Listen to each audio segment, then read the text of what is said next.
And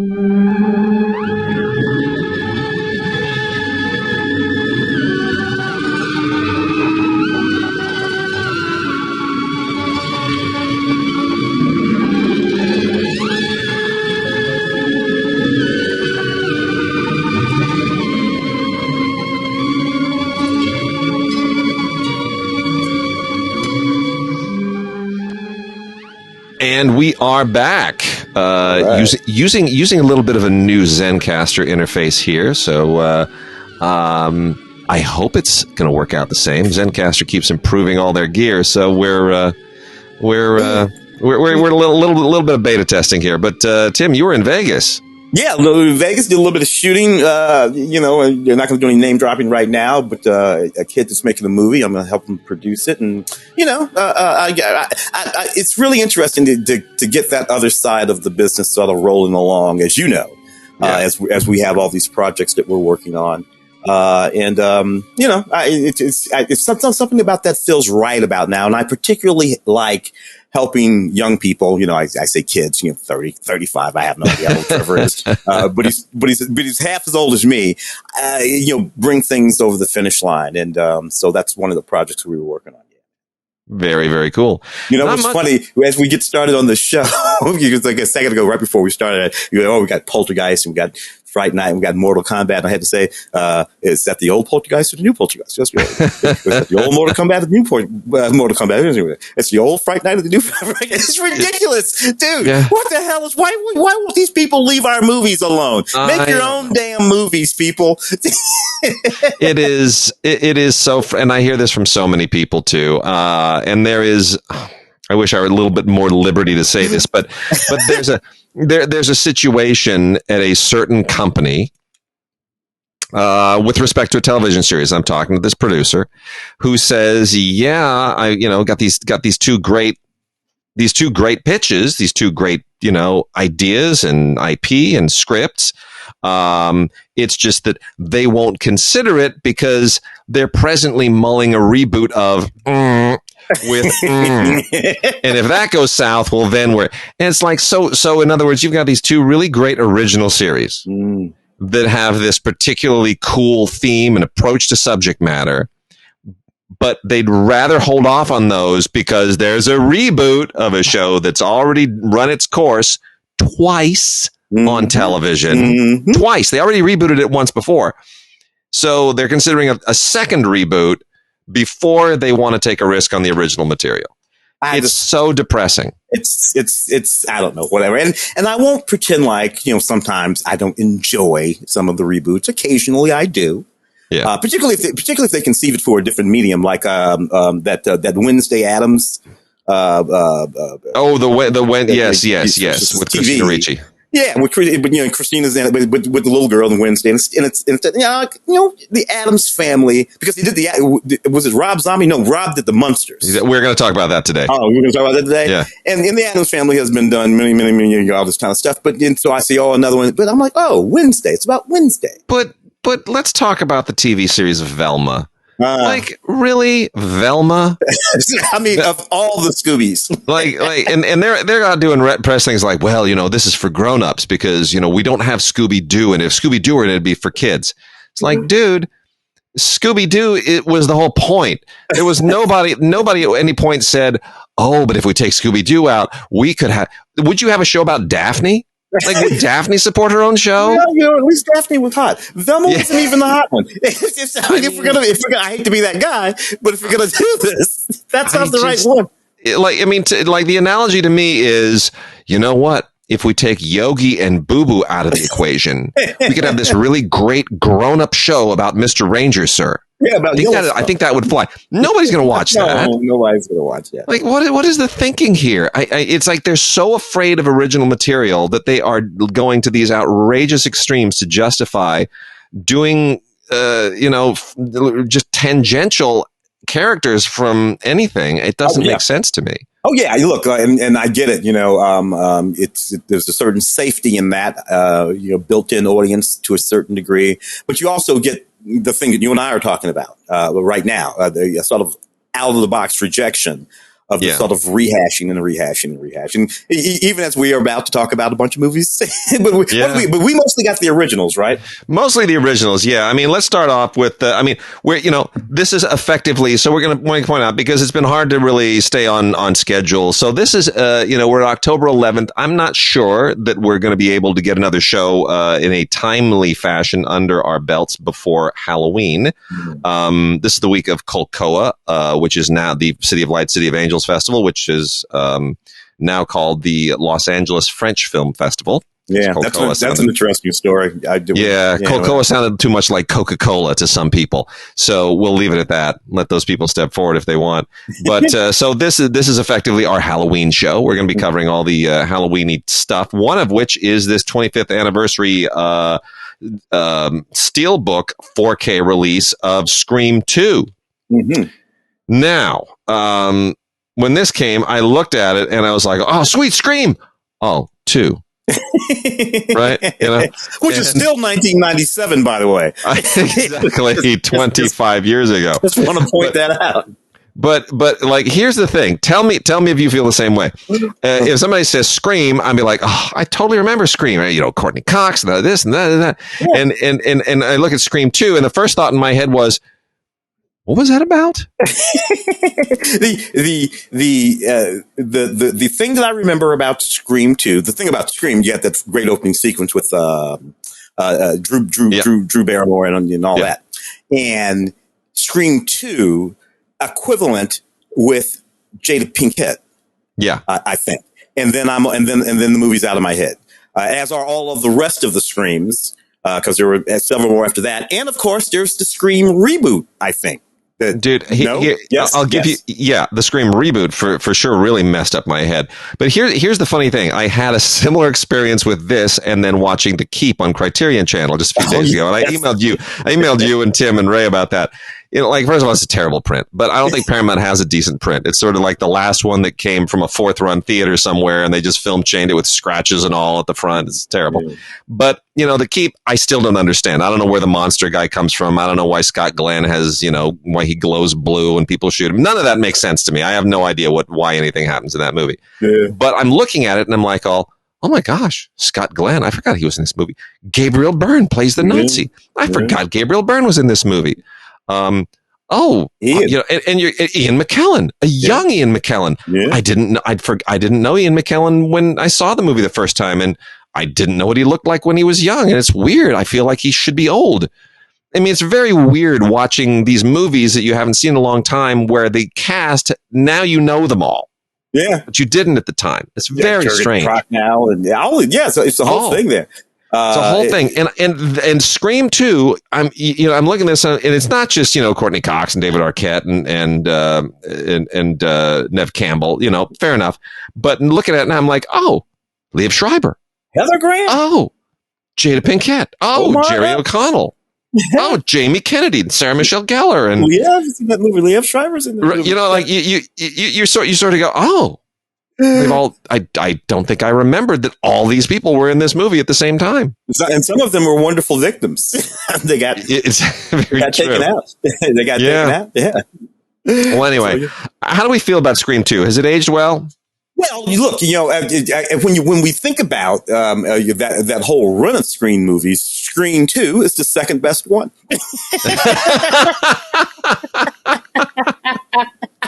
I shouldn't do that. I shouldn't laugh at my own jokes. It's terrible. I'm so bad. It's so embarrassing. But I literally, Wes directed this movie. And, yes. And I will say this about it. Those two movies have the imprimatur, the stamp, the design of Wes Craven.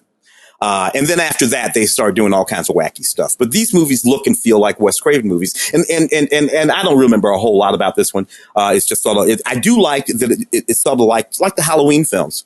Yeah. It just picks up where the other one left off. Yeah. And we just roll on and do it again. And they kind of lose the thread after that. The 2022 Scream, even though Courtney's in it and all that kind of stuff, didn't really need that. If you're gonna have the Scream movies, it's the first one and this one that you need to have. Yeah.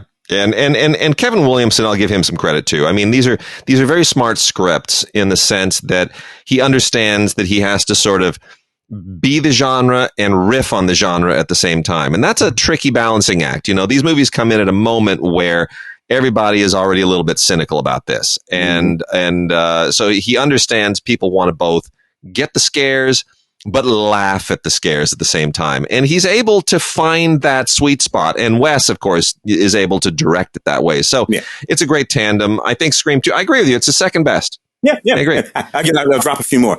Sarah Michelle Gellar is in this movie. Joshua Jackson is in this movie. Timothy Oliphant is in this movie. Jerry O'Connell is in this movie. Laurie Metcalf is in this movie. I know. Portia de Rossi is in this movie. It's just, you're just going to have to think it's ridiculous. It's crazy. No, it really is.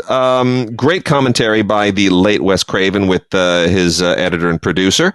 And the other extras are all on the Blu-ray disc, but it's fine. As a 4K, I'm not going to say you gotta bone up your 4K collection with it. It's not a must-have, but for fans, it is a nice upgrade. Another Steelbook, Fright Night. Oh my goodness! Again, I hated this movie. The 1980 5. That's it. The original Tom Holland. The original Tom Holland Fright Night, which I hated at the time, and I still hate. I don't like this movie, but I understand. I will be fair. I understand why people like it. I totally get it. It's of the moment. It's very much of the genre in that moment. Roddy McDowall, he brings a certain cred to it that elevates it just a little bit. Tons of extras on this thing. So forget about, me being a dork. They've got a, I can't even get into it. It's Brian Fuller talking with Amanda Bierce, the queer lens. There's an anniversary script read, 35th anniversary script read. Not very interesting, but I guess if you're a big fan. Audio commentary with Tom Holland and his actors, and audio commentary with Tom Holland and the actors and the FX artists. There's a Roddy McDowall featurette on here, just a ton of stuff. But ultimately, the question is, it's a Steelbook. Does it justify 4K? I think only if you're just mad about this movie. I don't find it very scary. I've never found it very scary. Well, it's mostly funny. Practical effects, though. I love the practical effects. But still, they remade this one too, of course, a couple of 4 or 5 years ago with Anton Yelchin. That's a much darker movie, bloodier movie. Did not see it. I did. I saw that back in the day. Darker, bloodier, and mostly CGI. So between the two, this is the one I actually prefer. But there you go. Another Steelbook, Bram Stoker's Dracula, the Coppola film. Now, Coppola, I hope he lives long enough to finish Megalopolis because, Lean never made Nostromo, Kubrick never made Napoleon. There are all of these unmade kind of masterful dream films that we imagine, if only he had lived, he could have, made this or that or the other thing. So Megalopolis, let's hope that actually becomes a reality. But in the Coppola corpus, this is also a 4K Steelbook, 30th anniversary. Can't believe it's been 30 years. I mean, that's just weird to me. 1992, yeah. I mean, this is as old to us now as Lawrence of Arabia was when we saw this. How do you feel about that? It's dizzying.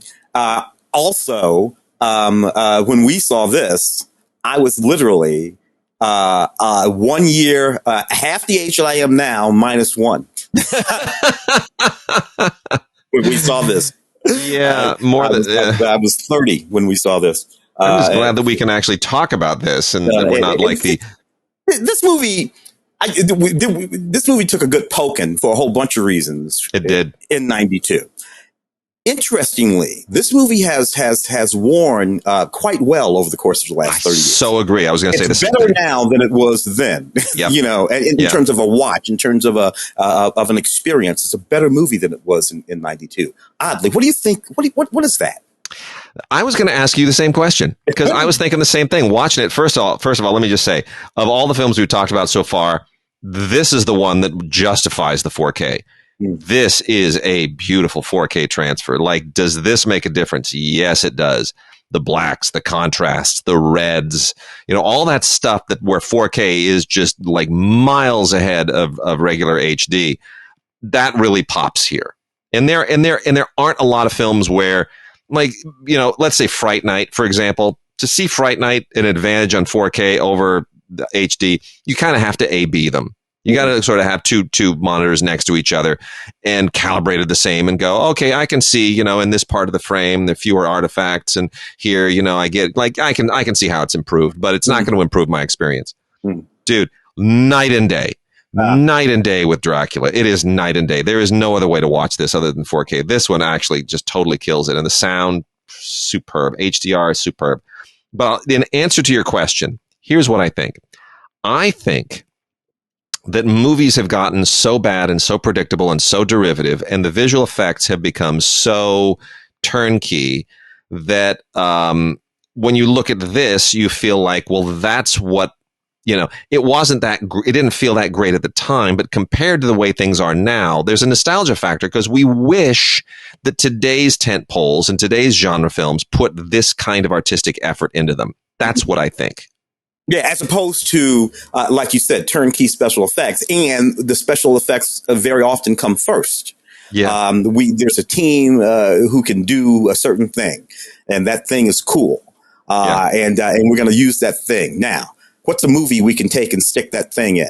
That is wicked. Oh, we can stick a Dracula movie or whatever the hell it is into this ability to do this thing, and very, very little thought goes into narrative and story and in character and performance, or those things are all afterthoughts, or at best maybe the actors they take care of themselves, but certainly the directors are not there. Trying to get a performance out of these people. Wow. And I deeply appreciate a lot of the filmmaking here. I mean, is Keanu Reeves still kind of annoying? Yeah. Is Gary Oldman's accent still completely unplaceable? Yeah. You can go down the checklist of the things that were annoying about this originally, and they're still annoying. But the stuff that we gave it credit for at the time, I don't think we gave enough credit for. I think there's some really great filmmaking here. That whole Vlad the Impaler prologue is just dazzling. That's some of Coppola's best filmmaking. That's beautiful stuff. Yeah. So, and I think some real bravura acting. We poked at Keanu back in the day, but you know what? Even when I watch him in this movie, the thing is, he's effective. Winona, she's effective. Anthony Hopkins. They're effective. They're achieving the intention and I'm like, you know what? Sometimes we need to just shut up and just enjoy the damn thing. That's what it is. That's what this one is. All the extras are on the Blu-ray. I'm sorry about that. There's not much else on the 4K disc itself other than, featurette and a music video with Annie Lennox, which is fine. But, you're not getting this for the extras necessarily. You're getting it for that great 4K experience. And I was surprised that there is so much good 4K experience also on Army of Darkness from Scream Factory, Shout Factory. Loads of special features here, and they're in 4K. That's the nice thing. Sam Raimi. This was, and I'm sorry he didn't give this the original title that he wanted to give it. I understand why. Army of Darkness, it's basically, this is the over the top big budget sequel that Evil Dead and Evil Dead 2 had sort of opened up. Mm-hmm. But the original title was going to tie it to Evil Dead and Evil Dead 2. The original title was Medieval Dead. Now that's funny. That's killer. That's funny. I can see how the people at the studio were like, first of all, most people don't really know what that is. But I love this movie way back in the day, dude. 92, 30 years old, Sam Raimi. And I was just always a ridiculous fan of Bruce Campbell. He was just one of my guys. I used to run into him all the time way back in the day. And he was just always kind of a cool guy to hang around with. And he always had fun with these movies. And so what is that series it's on? Ash versus the Evil Dead or something like that? Yeah. It's one of the streamers. I don't know which one, but they have been making hay with this series of movies since well before this. The first Evil Dead, that's like the 70s, right? 78, 79? The first Evil Dead maybe is early 80s. I think it's I want to say 81. I should look it up. But dude, close to 40 years. Yeah. Through this, up to the present, everybody still, many of their kids have gone to college off that Evil Dead money. I have always wanted in a weird, twisted way, and I don't want anymore. But when I was at a certain point, I thought, wouldn't it be funny if Ash got like fired and busted down, and the only job he could get was as a clerk in another one of Kevin Smith's Clerks movies, and then we bring the zombies into Clerks, and we kind of merge the two universes. At least you could use that to kill the Clerks franchise. Yeah, totally.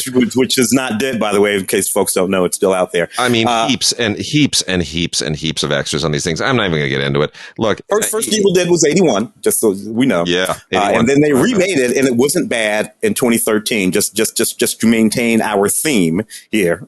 Yeah. In 2013, Evil Dead. I saw that. That was not bad. But yeah, 81. And then we've also got the original. Now we're no longer in steelbooks. Now we're back to just regular 4Ks. So, take care of the keep case so it doesn't crack. The original Friday the 13th, terrible movie. It was it's funny to me. Friday the 13th was just an attempt to riff on Halloween. How do we rip off Halloween without ripping off Halloween?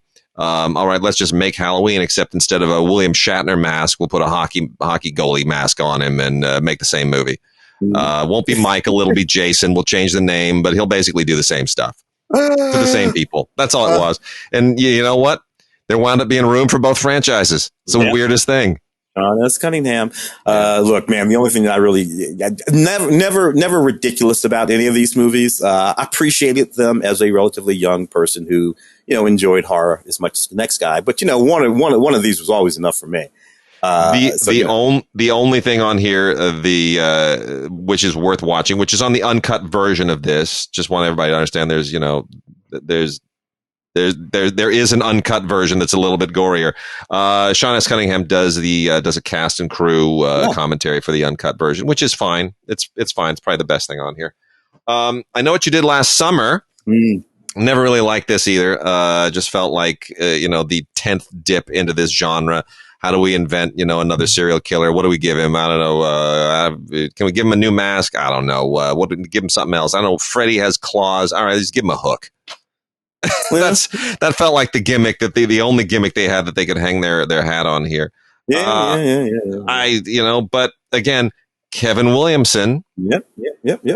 Brings it with the script and gives it more credibility than it deserves. Not as good as the Scream stuff, but in the same genre. It's better than it has any right to be. 4K, 25th anniversary, deleted scenes. Commentary on the Blu-ray. The deleted scenes are 4K.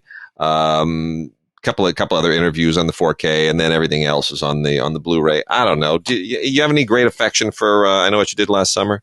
Well, I happen to cover the Junkets for this way back in the day, and again, I'm looking at this list of folks and all these folks that were in this movie. Jennifer Love was kind of big at the time already, but Sarah Michelle was not. She had not yet become Buffy, and Ryan Felipe and Anne Heche, who we lost, down a couple of months ago, however long he's in this movie, and of course, Freddie Prinze Jr. was about halfway through his career. He was going to be finishing up pretty soon. With this movie, and so I remember that about this movie. It's another one of those ones where there are a whole lot of folks in that movie that went on to have actual careers and be quite enjoyable. Now, what happens in this movie? I don't know. I don't remember what happens. I know, I know what they did last summer. Yeah. I know that. And then the guy with the hook and how that guy and the hook and all that stuff came together. Mostly, I don't remember it all. I do know, in keeping with our theme, I think this is a streamer, right? This is a TV series now, if I'm not mistaken. Oh, it is, isn't it? Yeah. I think they turned it into a streamer, or maybe it's just one of those CW series, but it's still given. So Kevin Williamson, a little bit more. Well, we also have the original Steven Spielberg the original Tobe Hooper directed Poltergeist. Yeah. One of my favorite little cartoons, which ran in Starlog at the time. It represented how everyone felt, which is, there's a picture of Tobe Hooper sitting in a chair with crying into his hands, and Steven Spielberg standing behind him with his hand on his shoulder, and there's a projector next to them. And Spielberg says, "I'm sorry, Toby, but the chainsaw has to go." And I think that's kind of how everybody feels, is that, is this really a Tobe Hooper film, or it's a Spielberg film in every conceivable way? Yeah, Steven, of course, wrote it. He did. And I don't know. I remember loving this film on the day, 82. That little girl. Same year as E.T., by the way. This was the Spielberg summer. Yeah.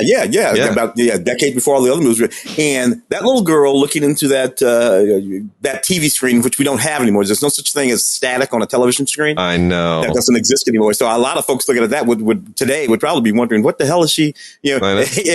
So there he. That was just completely frightening. Again, with the practical effects all over this movie. A little bit of CGI, fresh, 1982 CGI, but mostly practical effects, with the TV screen and all that stuff. That's the stuff that I loved about this movie. I thoroughly loved Poltergeist. I remember this is, it's funny. There are certain film experiences where you remember when you saw it, with whom, what time, the whole thing. I remember this so well. It was a Saturday matinee, Saturday afternoon at what were then the Plitt theaters in Century City, now torn down and replaced by the CAA building.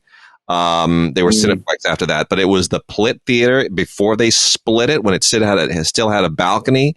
And I saw it with a bunch of buddies, including my now deceased friend Blake, who was a little guy. Blake was very light. And their seats in the era before the electric reclining seats, they kind of bounced a little, right? They had a little, like the back was a little bit on a spring. And I still remember in the middle of the movie, Blake, who was, I don't know, he couldn't have been more than, we're in high school. He couldn't have been more than about 95 pounds. He's a really little light guy. So Blake is just kind of bouncing on the chair. And so help me, Blake catapulted himself into the row in front of us off of the back of the chair. In the middle of this movie. That's hysterical. It was the funniest thing. I'm like, dude, what? And he starts laughing, and I can't even remember what part of the movie that we missed. And it wasn't that crowded because the movie had been out for a little while already.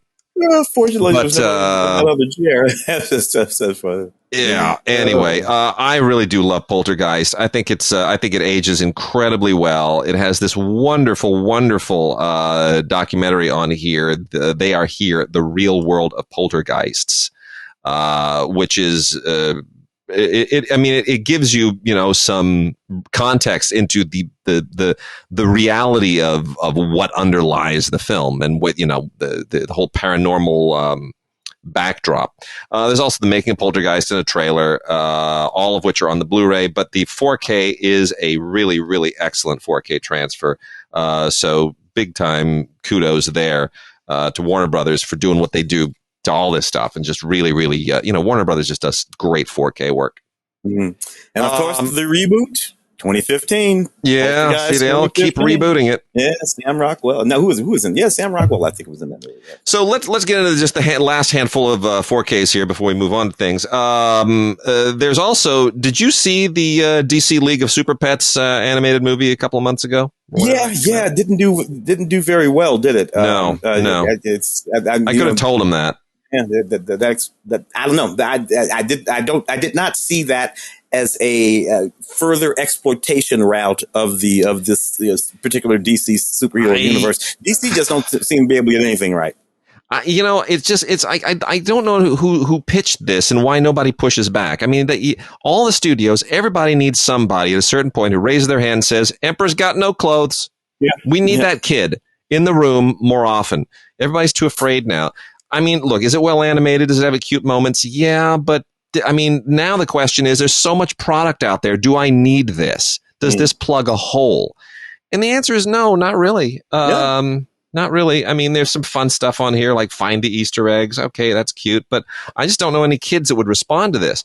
And what's ironic is we also get this the same week, obviously deliberately timed, with the complete series on DVD, not 4K, of Krypto the Superdog. Mm-hmm.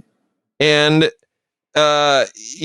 here's the thing. This probably cost 1/1000th, 39 episodes made for like a minuscule fraction of what they spent on that movie. And it is more enjoyable because it understands this is a kid's show. Yeah. It's not trying to be, we're spending, 85 million, so we got to somehow get the adults and get a little more. It's not trying to, be the ultimate family thing. It's like, look, we spent, $1.50 on a kids TV show. It's a Saturday morning deal, 39 episodes, love it or leave it, but we're not going to lose our shirts on it. And it will live in the place where children will see it. Children will see it streaming or on television or whatever. Children are not clamoring to be taken to a movie theater to see, any of these sort of cartoons. They know they can actually watch at home. Why are we at the theater for this? We can. I can watch it at home whenever I want to. So it doesn't make any sense. And I like the voice characterizations of the characters better, and it's just the whole Super Pets thing. The comedy is better, the writing is better. But there it is. There it is. The complete series of Krypto, the Superdog on DVD, more enjoyable than DC League of Super Pets on 4K and cheaper. Mortal Kombat, got another one. I'm just going to toss this up. Mortal Kombat Legends Snowblind animated pushes, it's not for me. This is for people half my age, if not younger. I'm not really following the, I don't know what Earth Realm is or any of this stuff anymore. I really don't. They've created a universe for Mortal Kombat that just requires too much work, if I can put it that way. So, if you're a fan, new live action Mortal Kombat in theaters. Didn't like that either. Or something didn't like that either. Yeah, so there you go. We got Fatal Attraction on 4K, which of course famous for its original ending that was considered too intelligent, so they went back and reshot a whole crazy, ridiculous new ending that made it a hit. But I'm one of those who prefers the original ending. Tim, your feelings on the at the time of the 35th anniversary of the first 4K release of Fatal Attraction. How does this movie age? Well, it's a little tough, man. Post Me Too, or in the middle of Me Too.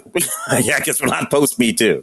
This movie, because even at the time though, there were some people who were upset that the character Alex Force's character that Glenn Close played it was effectively called the crazy woman.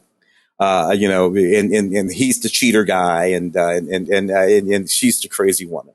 Even that was talked about at the time. Today, probably couldn't make this movie constructed in this way. I don't think you could, man. I'm not sure it would get past executive scrutiny. No matter which ending, because you spoke about that ending, the end of this one, we know what happens to that. No matter which ending, at the end of the day, I think today this movie would play as though it's a movie that lets the cheater guy off the hook. I think that might be the take on it. Yeah, it's interesting how times change, and it's interesting that this was made by Adrian Lyne. We got another Adrian Lyne movie we're going to be talking about shortly, which I think suffers from the same issue, frankly. But we'll get to that momentarily. In any case, 4K Fatal Attraction, finally out. Fascinating artifact of its day. We also have our last two 4Ks here is a double feature from Paramount as part of the Paramount Presents series, which is fascinating to me, from 1951 and 53. War of the Worlds and When Worlds Collide, a 4K double feature of two 1950s era, early atomic era science fiction classics. And really, they look great. It's a wonderful, wonderful, wonderful thing that Paramount has done here. Very smart to put these two films together, because I think, and you tell me if you think I'm wrong or right on this, I never really thought of putting these two films together. But it's not just a shameless marketing ploy by Paramount. Oh, let's, try to. No, these films really do represent something in 1951 and 53. We're talking just years after the atomic explosions, the end of World War II, and fears in 51 and 53 during the Korean War that it might all happen again. And I think both of these films represent kind of a different silo on the paranoia that was common during the duck and cover moment. Absolutely. In that period in particular, and particularly when Worlds Collide. I mean, War of the Worlds, a much more well-known film, of course. But when Worlds Collide, I think that's a special film too, Rudolph Mate. And the idea that Earth is doomed. And I think that we just had not an experiment. I guess it was an experiment. NASA just did an experiment where they had to move where they crashed something into a asteroid to move it. Like this literally just happened. Not that the asteroid was coming toward Earth, but they just wanted to figure out, how do we do this? So this is stuff that was being thought about in 1951. This movie is far and away better than, say, Don't Look Up from last year. That movie about the asteroid coming. This movie is far and away better than that movie. And then there's a whole lot of speculative technology in both of these movies, particularly when worlds collide. That ship that they put on the end of the ramp, that rocket ship, it's like a jet ship or something. Like they put on this ramp that goes up across it and they rocket out. Yeah. This is speculative technology that they're actually thinking about now, almost 100 years ago. So anyway, I like this movie quite a lot. War of the Worlds, great movie. Love War of the Worlds. But When Worlds Collide, make sure you check that one out. A lot of people don't know that one really as well. And the caveat here, which is buried a little bit, just so everybody understands, War of the Worlds is the one with the 4K restoration here. It is beautiful. It's fantastic. When Worlds Collide is only on Blu-ray, but it looks amazing. You're not missing anything. You're not getting anything. It's I believe it's a 4K transfer, but it's 4K in high def, right? So, but having both of these films on the same set is really wonderful, and can't recommend it highly enough. Beautiful extras for War of the Worlds in particular, and I just think it's really smart to put these two together. It's just a great artifact of the period. Our last 4K is a STEELBOOK, and it is a Best Buy exclusive, so you can only get it at Best Buy. But it has been out in 4K previously, not as a disc, but for in digital. You could buy it digitally, but now you get the disc, and it is Steven Soderbergh's The Limey.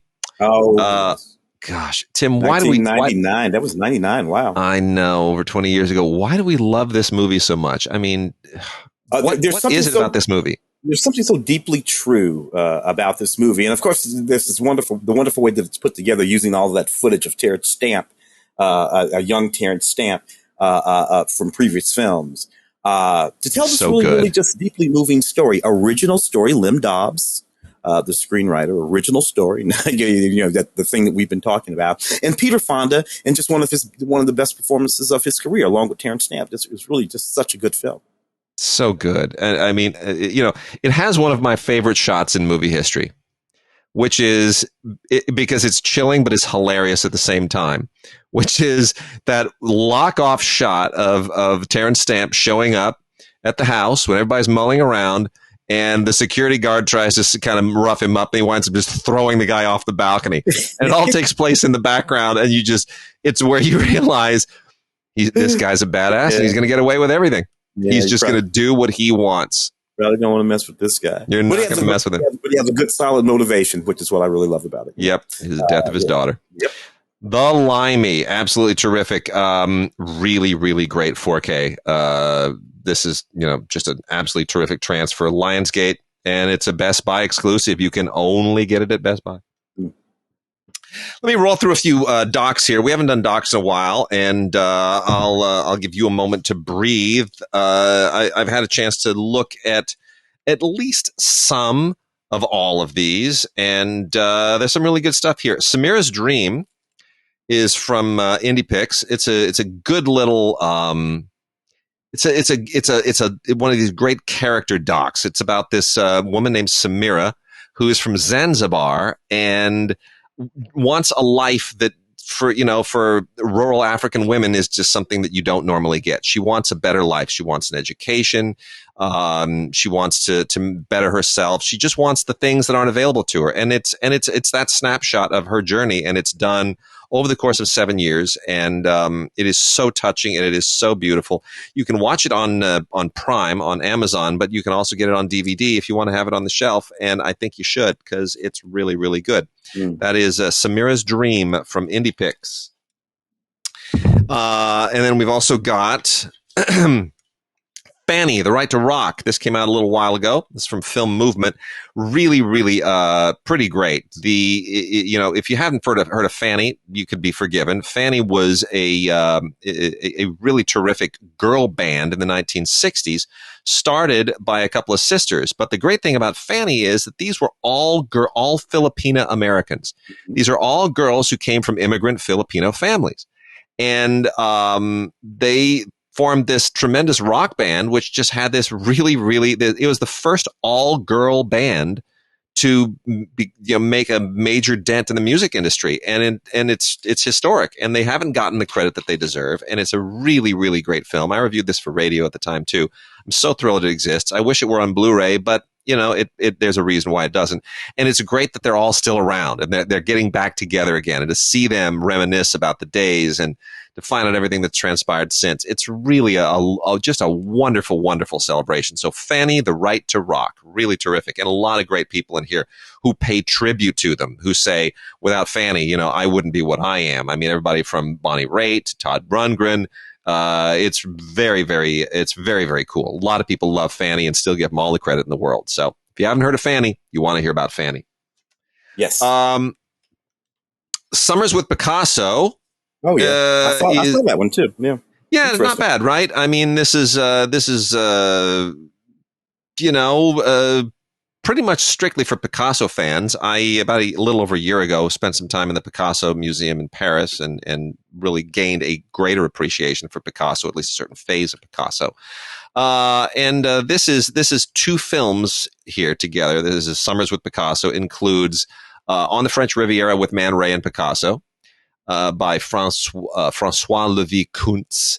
And then there's a second film, Picasso and Sima, Antibes, 1946, which was made by Christian Tron.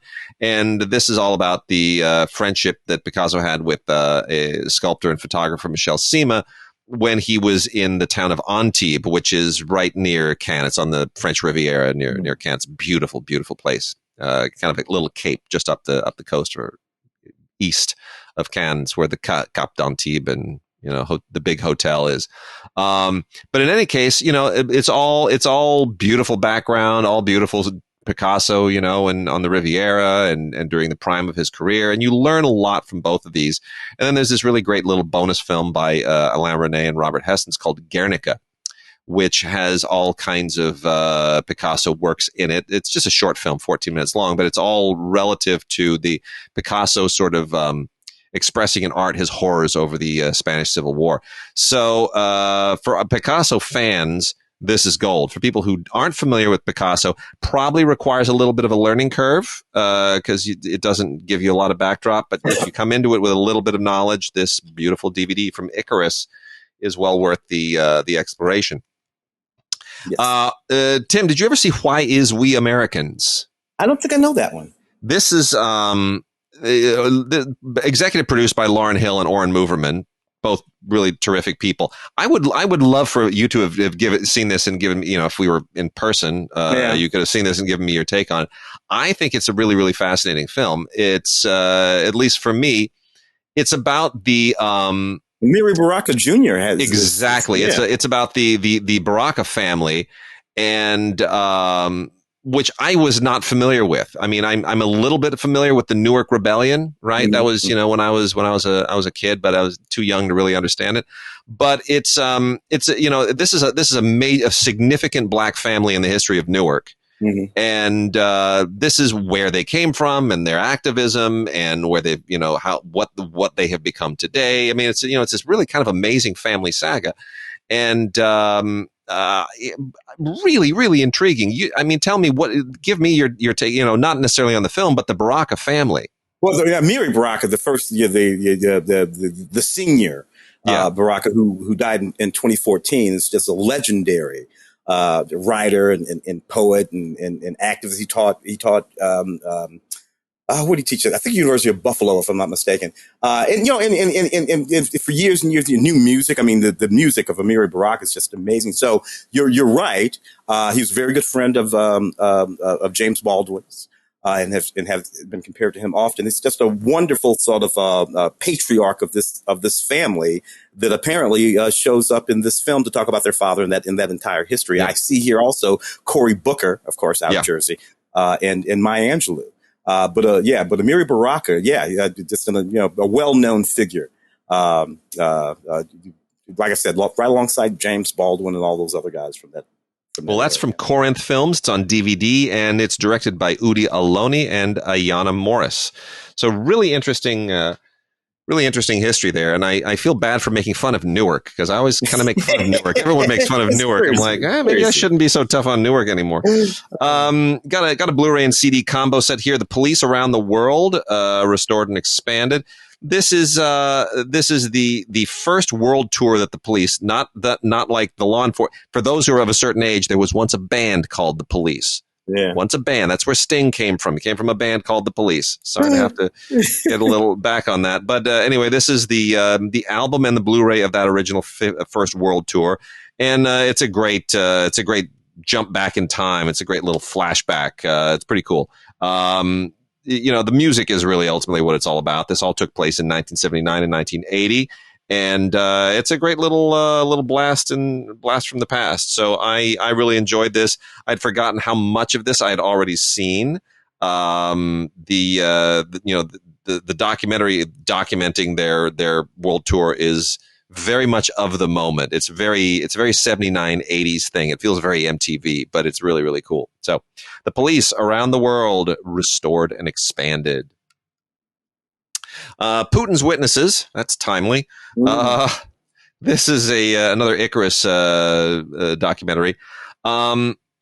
It really, it's knowing what's going on right now in Ukraine and how close we are to the brink again. It's rather fascinating and chilling to go back to this, because it takes us all the way back to 1999.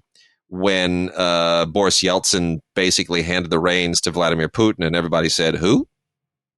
Yeah. And the director of this, Vitaly Mansky, he started capturing footage of Putin at that very moment, and he was working for Russian television. He was a news guy at Russian television. And he, in many respects, was responsible for creating the myth and the mystique of Putin that he carefully exploited in the years over. So it feels almost like it almost feels like an apology of sorts for what he did. You know what I mean? You get the feeling that he wants to do this as a mea culpa. In any case, It really is fascinating to revisit all of that, and it's just, your blood runs cold a little bit watching it as you go back in time and realize, we didn't realize what was happening at the time. Yeah. Great Blu-ray feature-length doc, The Beatles in India. This has been the subject of a lot of ridicule too, when the Beatles went all kind of guru and started hanging out with the Maharishi Mahesh Yogi. I don't know how many people know the Maharishi Mahesh Yogi, but he was a guru, and he used to have a TV show that aired pretty much every day on what are the high channels? UHF or VHF? Which one was? Yeah, UHF. Yeah.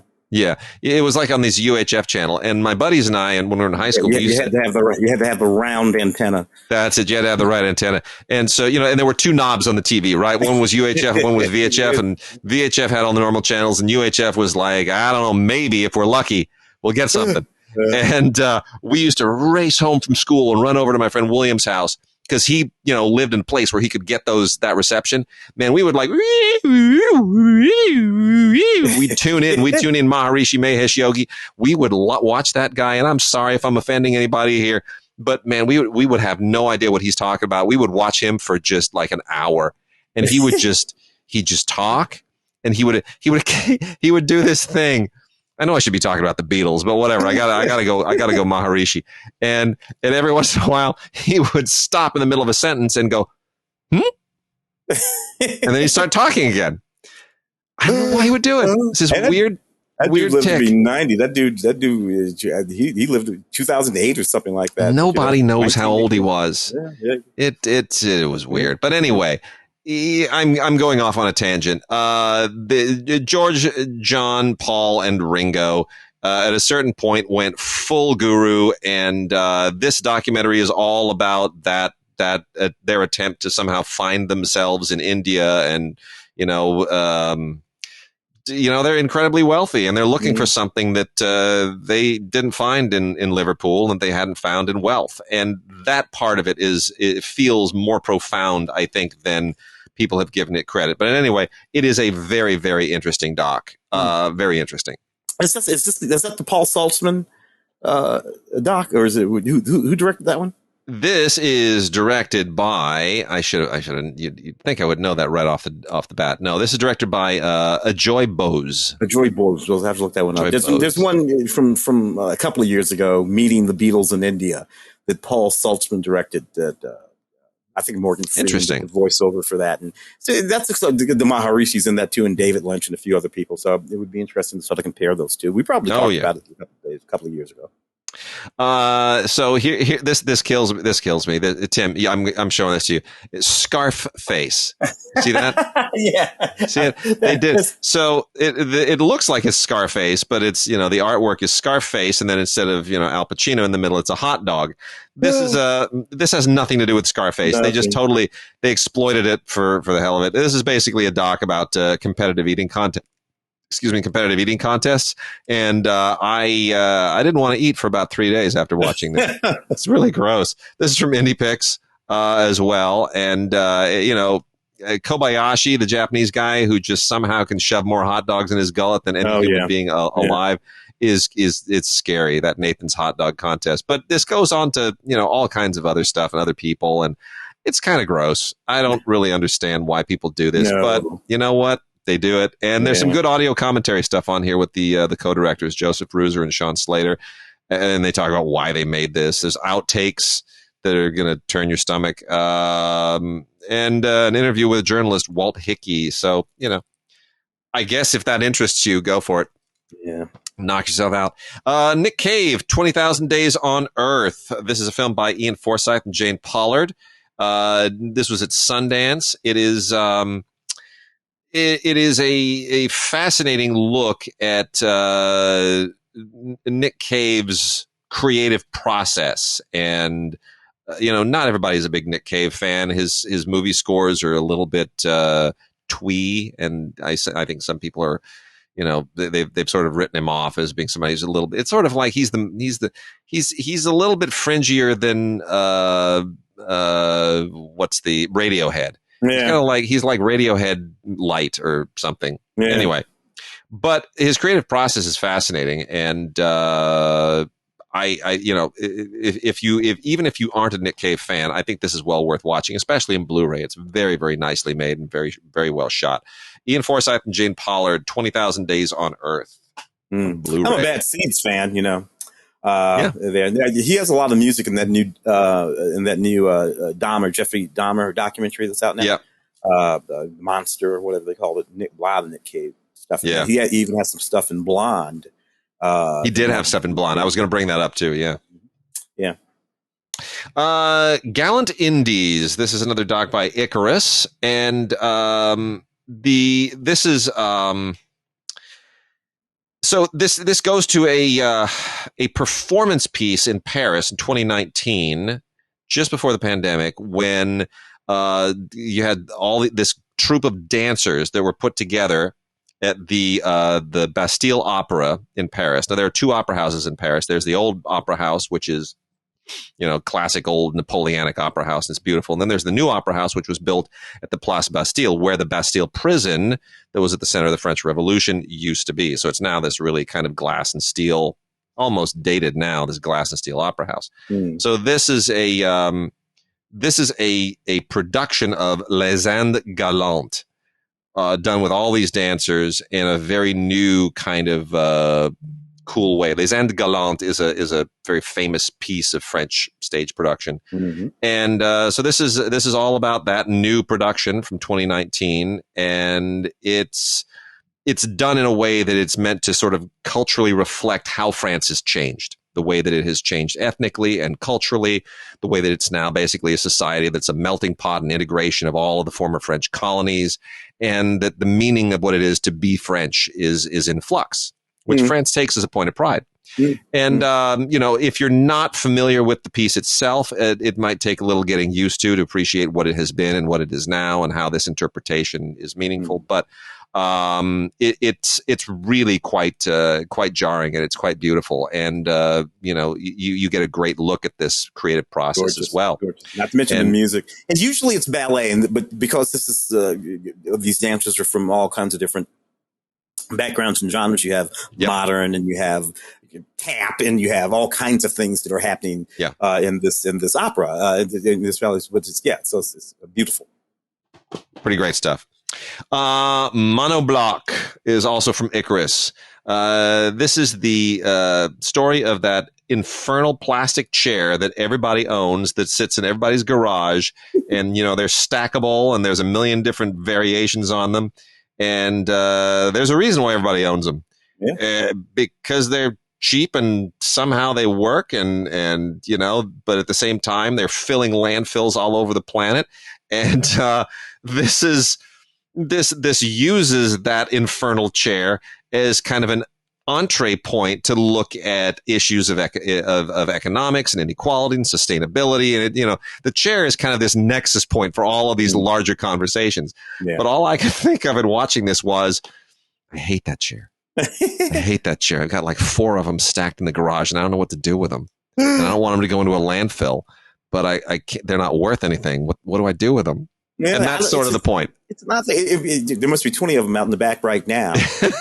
And somehow they seem to multiply on their own. I haven't bought any. I didn't buy any of those. Yeah. I don't know whether, but whenever somebody comes, I have this part of conflict. They bring one. I know. One. See, that's what it is, right? And people move. Every single one that we have was given to us by somebody who moved. Yeah. Hey, you need this chair? No. They are quasi indestructible. Really, you have to have done something to one of those things to actually break it. And in a bizarre way, particularly if you throw a pillow, in the seat of it, and people look at the chair. You'll know the chair when you see it. They're kind of ridiculously comfortable. You can sit right down in that thing. Dude, let me tell you something. I have seen extremely obese people break a lot of chairs. I've seen when I worked at the theaters, you think some of those theater chairs are destructible? Man, nope. I've seen obese people come in and crunch. I've seen obese people break chairs on airlines where they had to tape it off. Yeah. I have seen obese people break every kind of chair. I was at a wedding once in a backyard, a nice backyard, but I saw like a 400-pound person drop into one of those monoblocks. That chair handled it like a trooper. Did not bend, did not buckle. It defied physics. I just can't. I'll tell you, when you say they're indestructible, they are indestructible. Yeah, man. All right. Another one from Icarus. This is really new. A History of the European Working Class, which is a film series by Stan Newman. Really, really interesting. If you're American and you grow up here, you learn a lot about, obviously, the American labor movement, the working class, sweatshops, on and on and on and on, right? That's sort of a key part of American history from the around the Industrial Revolution. What we don't know is the history as it progressed in Europe, which is parallel, but in many respects very, very different. And this is a 4-episode series that gets into that, and it's really, really very, very interesting. Where it diverges and where it doesn't from what happened in the U.S. So, and of course, such a history is going to be a much longer history. It depends on when you want to start counting. Maybe the post-feudal period, but to me, as far as that's the working class too. So I don't know when you want to start. True. Well, this is mostly from the Industrial Revolution to the present, but it gets into a lot of the more volatile episodes that the United States was spared. I mean, there's a lot of volatility in Europe, and just owing to those centuries of class struggle, which the United States doesn't really have. We didn't inherit that baggage, which goes back to numerous revolutions, including the French Revolution. Goldenera, all one word, Goldenera. This is about the video game for GoldenEye, the James Bond GoldenEye video game. I don't know that this really warranted its own documentary, but it's apparently very impressively significant in that when it came out in 1997 for the Nintendo 64, that it was the beginning of 3D gaming, and it somehow was this pioneering video game. Again, I stopped playing video games when they tried to improve on Asteroids, so I'm a little bit behind the curve, like Asteroids 2 or whatever it was called. Not or Megaroids, or I can't even remember what it was, but it was the sequel game to Asteroids, and it was not as good. And you're like, not into it. And I kind of threw the towel in at that point. Yeah. So I don't really understand the overarching relevance of this thing, but somebody will, and that's from Cinedime. So that's Goldenera, very narrowly tailored doc. Blu-ray called Cinematographer, which is a study of cinematography as practiced on certain films by certain people. And in this case in particular, they're really looking at films in the 70s and 80s. Owen Roizman and Jack Green are sort of the central figures here. Dan Asma directed this. I want to mention this because it's good, but it's not comprehensive. It's like a nice snapshot of a certain kind of cinematography from a certain period and the work of certain men. I didn't spend a lot of time with it because I prefer something much more comprehensive and in depth, but it's still, if you have a chance to see it, it's good. Don't go out and buy it. I wouldn't make an over effort, but if it winds up on streaming and you can see it, it's worth watching. Randy Rhoads, Reflections of a Guitar Icon, after 40 years, narrated by Tracy Guns, from, Guns N' Roses. I'm not a big Randy Rhoads fan. Tim, you're more the music guy. Randy Rhoads is significant as all that? Well, look, I appreciate Randy as a part of those people. Wrote some stuff with Ozzy, and I was a Quiet Riot guy. I like Quiet Riot way back in the day, kind of like that. But what I like about Randy, Randy could rip is hot as Eddie Van Halen, Joe Bonasada, all those guys. I mean, he could rip, but for whatever reason, he didn't get the kind of credit that they got. Died young. Yeah, that's true too. Yeah, 82, I think, something like that. Yeah. But no, I was a fan. I was. Yeah, I mean, he was, and the thing is, what's tragic, he was 25 when he died. He didn't die from like a heroin overdose or, some horrible, or suicide or some horrible typical rock and roll thing. It was a plane crash. Plane crash, man. Yeah. So it wasn't the usual rock and roll death. It was more the Buddy Holly, the Buddy Holly, the Big Bopper and that whole tragic thing. It was things, Altman Brothers. I think a plane crash got one of those Altman Brothers. I think so too. Bernard-Henri Lévy is an amazing figure. If you haven't followed him, he's a French intellectual and journalist and filmmaker and human rights activist.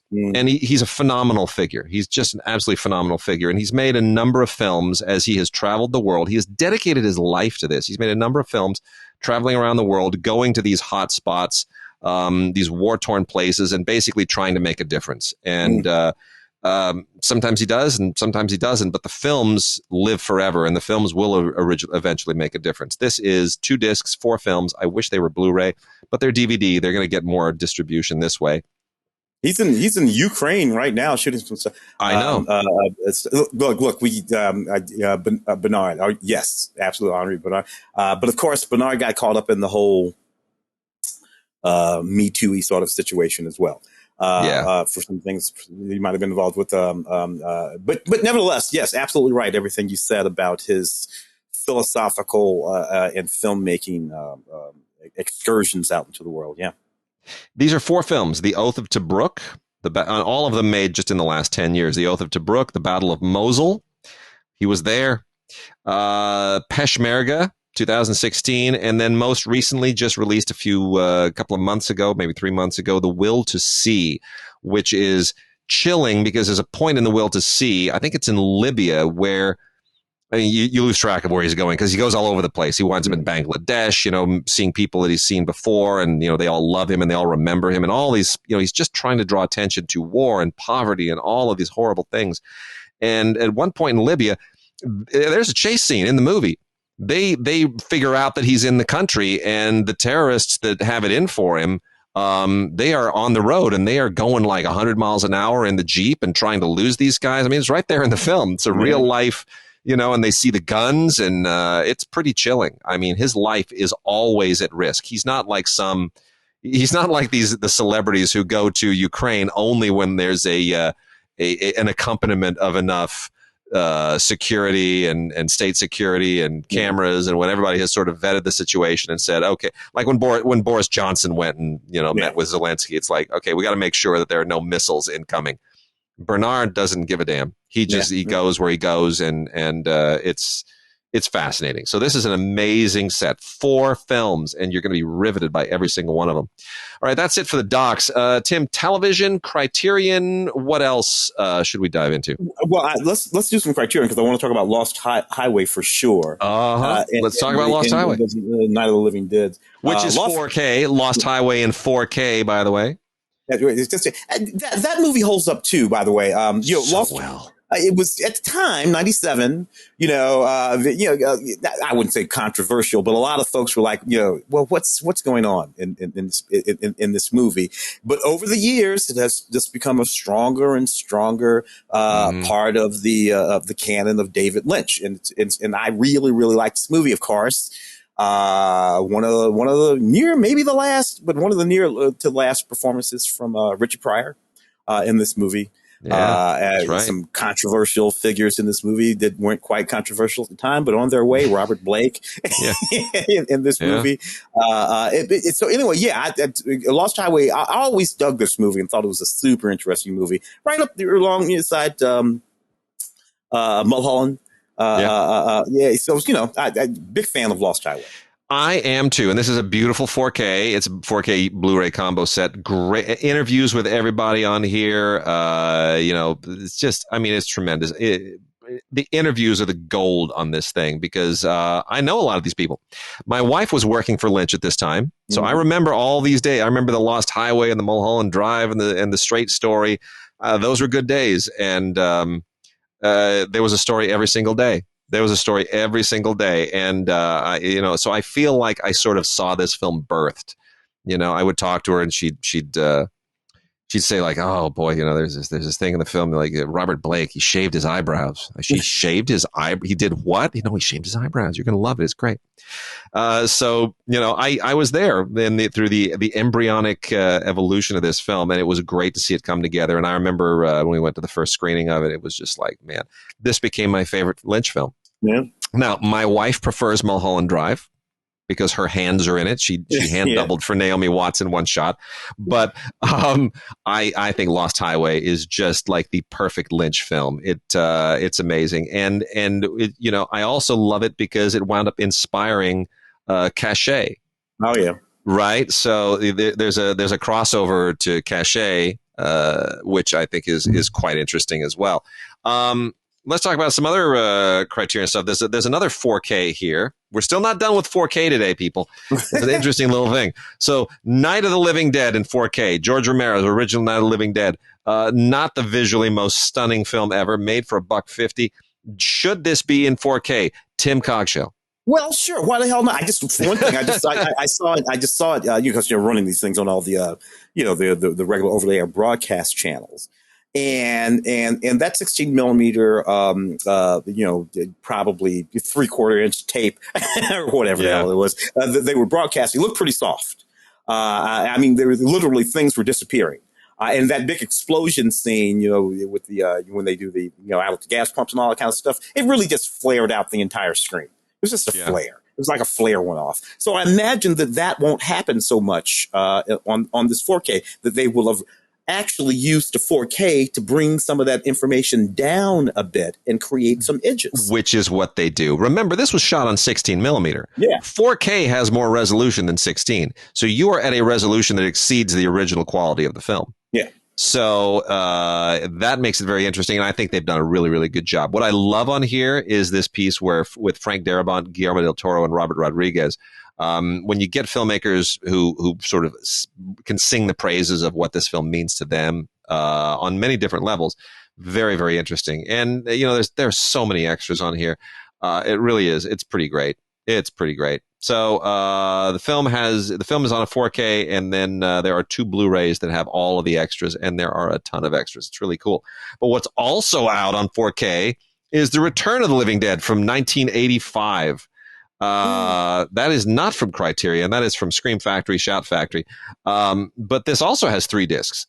4K plus 2 Blu-rays with all this additional extra material. But the 4K also has a ton of, new 4K scan, the audio commentaries, and like 4 audio commentaries. It's really pretty astonishing. So the question I have is 1985's Return of the Living Dead, which was directed by Dan O'Bannon. Yeah. This movie so lives in 1985. And it so does, doesn't it? Way. I mean, the poster with the punks with the mohawks, and because that was a thing in 1982. And when you watch this movie, I mean, all the clothes, nothing whatsoever to do with the original Night of the Living Dead. Right. At all. That's the thing. They really are each completely different. One is very much a Romero film. It's Kamen, but they both reflect their eras. That's what I wanted to say. Yeah. Is the Romero film uses the genre to comment on, race relations and social anxiety and atomic age anxiety and all these things. And it's just people in a house, with zombies. But what I love is they're slow zombies. They're not these like fast zombies of, 28 weeks later and 28 days later that run at you at breakneck speed, World War Z. No, these zombies, they're slow and they don't stop. That's even scarier. Yeah. Scarier. Yeah. And this one, what is it? It's some kind of chemicals or something like that ultimately is the culprit in all of this. Return of the Living Dead. O'Bannon is just it just defines the 80s. It almost feels like Michael Jackson and Thriller. That just gave me an idea. It almost takes off from that in some sense. Oh yeah, and a lot of really nice practical effects. Yes, in this movie, this is more of a horror movie. So you got guys in costumes and arms jumping around and stuff kind of because you're wearing these wacky. So a lot of really sort of neat, more horror movie style special effects in this movie. So it's closer to the Chud than it is anything to do with that. Great analogy. And the last Criterion is really lovely. Not going to spend too much time on this. It's a new Blu-ray of Arsenic and Old Lace, the 1944 Frank Capra film with Cary Grant. Just a beautiful movie. One of Frank Capra's most underrated and one of Cary Grant's most underrated, I think. But it's a beautiful film adapted from the famous stage play. Really fun. Great one for Halloween because it's funny, but it's not, it's macabre, but it's funny. It's not going to scare the kids. They'll probably laugh. I think this is just so much fun. Great audio commentary on here by Charles Dennis, who wrote the history of Arsenic and Old Lace. And there's also a radio adaptation from 1952 with Boris Karloff. Really, really terrific. Arsenic and Old Lace is like the perfect family Halloween movie, the classic family Halloween movie. Tim, we also got a few films here from Imprint, the Australian house, Via Vision's Imprint line. This is a great bunch of releases from Imprint. You'd have to get these as imports, but I recommend that you do. Mickey Rourke in Barbet Schroeder's Barfly. Wonderful boxed set here. I didn't like this film when it came out. It has grown on me. I think I didn't like it because I didn't appreciate how well Mickey Rourke depicted Bukowski. And I didn't much care for Bukowski, but my appreciation has improved over the years. I don't know. What's your feeling about Bukowski? Well, I was never a particularly big fan of Bukowski, his writing or just him. He's just, I'm not a big fan of drunks, particularly obnoxious drunks. But that's why I like this film. This film made me appreciate all of that a little bit more. Faye Dunaway actually very strong in this movie, and it's a really, really great performance from Mickey Rourke. So this film made me care about and think about a poet, a writer, drunk in ways that I hadn't before. So I still like the film better than I like Charles Bukowski. I would agree with that. A lot of great interviews on here. Audio commentary with Barbie Schroeder. Audio commentary with a couple of LA historians and preservationists. And then there's also a documentary, the Charles Bukowski tapes, which is also, it kind of gives it that perfect context. So really, really pretty terrific. One of the more interesting 80s era films. And then the other imprint releases, beautiful release of Dersu Uzala, the Akira Kurosawa film. Really, really nice. I wish this was 4K, but it's okay. A lot of great extras on here, including a documentary mapping Kurosawa, A History of Dersu Uzala, and audio commentary by Stuart Galbraith IV. Brand new audio commentary. Also, I'm going to get to the one that I'm most excited about. Also, Harem, the Arthur Jaffé film that stars Ben Kingsley and Nastassja Kinski. Got a little bit maligned at the time, I think unfairly, in 1985. Yeah. Really a much better film than a lot of people have given it credit for. And the audio commentary by Scott Harrison reevaluates that, as does the video essay by Kat Ellinger. And then here's Adrian Lyne's Lolita. Talked about getting back to Adrian Lyne and his films that don't date well in the Me Too era. Now, this one, I kind of, for one thing, Dominic Swain, I think that was a young woman's name, right? Yeah. And that Lolita. Sure was. She was just really amazing in that film. She was. Yeah. And I think it was Jeremy Irons and with sort of Jeremy Irons. What year was it? Because it was set in the present of whatever year 1997. 97. And in the context of 1997, all right, so we're way 40 years from the Vladimir Nabokov and all that kind of stuff. Yeah. So we're not in that era anymore. Yeah. We're in sort of present day 1997, which is well before the Me Too and all of that sort of here. And this film still took a little bit of heat. But I thought he pulled it off. I thought he found the exact right timbre for this film that is supposed to make you uncomfortable. If the film didn't make you uncomfortable, the book, the film, either one of the films, then there's something wrong with you. If you're feeling squirrely, the film is working. I have very interesting and evolving feelings about this movie. I am a huge fan of the Kubrick Lolita, 1962. I watch it probably once every 6 or 7 weeks. I practically have that film committed to memory. A significant portion of my love for that film is, of course, that I love Peter Sellers and all the shtick that he does in it. And the other part of my love for that film is my love for Shelley Winters and all the shtick that she does in it. Yeah.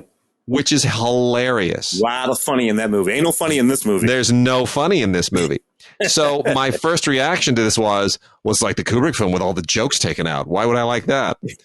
But it is more faithful to the novel. Now, that doesn't denigrate either film, because Kubrick was known for basically taking written material and turning it into his own thing. Stephen King hates The Shining, cannot stand it, because it's not the book that he wrote. It's the movie that Kubrick made.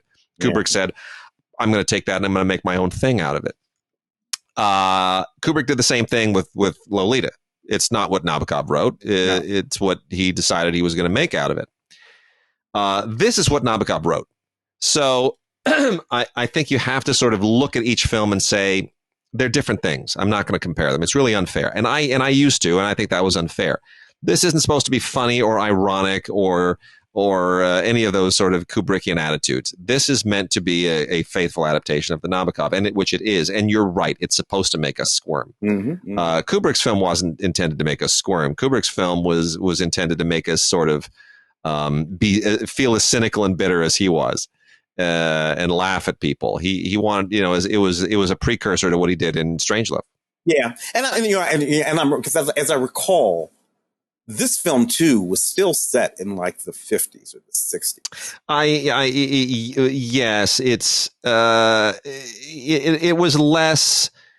It felt more contemporary. Let's put it that way. It felt more contemporary, but it was still set in the 50s as opposed to. But you're right. The humor not in this. This is Stephen Schiff. Not at all. And Frank Langella as Quilty is not Peter Sellers Quilty. You're not laughing at him. You're not cutting him some slack. Like Peter Sellers, you cut him a little bit of slack because he's just weird. He's a weird guy. But that's not what Frank Langella plays here. Frank Langella is much more, he's much more malign. And Jeremy Irons is less, somehow in a way, he's almost more sympathetic than James Mason was. And I know I'm comparing again, which I said I wouldn't do, but he seems to be sicker and less amoral. And, you really kind of come at the material a little bit differently here. Also, I love the Ennio Morricone score. I think it's absolutely sensational. Yeah. And Melanie Griffith is not Shelley. No. They're not kind of doing the same thing, not even physically, because part of what Shelley was doing had to do with her physicality, her size and all that. Very much. She shows it. She steals the scene from Peter Sellers when they're dancing. Yeah. And then the first Blu-ray release anywhere, including in the United States or anywhere, maybe China accepted, I don't know, but first release for English language world, at least, of Zhang Yimou's The Road Home, a movie that I dearly, dearly love. This is one of Zhang Yimou's best films. Absolutely beautiful. Zhang Ziyi made her debut in this, basically stepping in and becoming the new Gong Li. Mm-hmm. It's a role that Gong Li would have played had she and Zhang Yimou not broken up and she were a little younger. But in any case, this is an absolutely beautiful love story. A very Chinese love story, but one which transcends culture and, about a couple that's just meant to be, and what the obstacles were, the Chinese cultural obstacles and historical obstacles and that they had to surmount. It's a beautiful film. It's poetic. It's wonderful, and it's one of his shortest from 1999. It's only 99 minutes long and really, really well worth watching. The Road Home by Zhang Yimou. Beautiful, beautiful movie on Blu-ray from Via Vision's imprint line. Shall we kick into some? Well, you know what? Hold on. Now, what do we got? Let me finish off just a couple of Halloween titles here, and then we can dig into some TV. For Halloween, there is a box set of Paranormal Activity movies that will make you absolutely die. It's like everything. It's all the Paranormal Activity stuff. It's Paranormal Activity 1, 2, 3, 4, and then they stop counting and they just start giving them additional names because why? The marked ones, Next of Kin, the Ghost Dimension. The Ghost Dimension, which was in 3D, by the way. You know what? They're all the same. I can't keep these movies straight. No. But the only thing is, like, given movies will have given moments that are extremely effective. And that will be the marker of that one. Yeah. That's the movie that did this. That's the movie where that happened. But they're all the same. Yeah. So here's a few other good horror films. Good kind of, some are culty. They're all sort of lower level, but they all have something that would make them fun. Satan's Little Helper by Jeff Lieberman. This is released by Synapse. This was from 2004. Kind of almost feels more like a 90s film, maybe even an 80s film. But it's fine. It's got a little video game angle to it. This little kid, of course, everything goes south. Don't play the video game, little boy. Because there's a serial killer and guy wears a devil mask, and it all ties together in a really silly way, but it's fun. Special edition also from Synapse of The Kindred. I don't know, Tim. Do you remember seeing The Kindred? I do. What I remember about with the vampires. Another one of those 80s horror classics. Yeah. Is this the one with Rod Steiger? It is. Yes, it's the Rod Steiger movie. Yeah. No, I remember this movie. I don't know. It was popular at the time. I don't know if it really settled into my mind. It was all about a geneticist or something like that. The thing with the tentacles. I remember that. That's it. That's the movie. Yeah. That's the one. What I remember about this is one of the first films where I became exposed to Amanda Pays, and I was like, I like her. Oh yes, yeah, Amanda. Yeah, Amanda. I forgot about her in this movie. She was fantastic in this movie. Yeah, young Amanda Pays. Yeah. Also have a movie called Marionette, which I thought was hilarious. I'm not supposed to think it's hilarious. I'll be honest with you. This is on DVD. It's from the Horror Collective. But I thought it was hilarious. It's basically there's a 10-year-old boy. This 10-year-old boy basically makes this poor therapist's life complete misery. I just thought it was hysterical.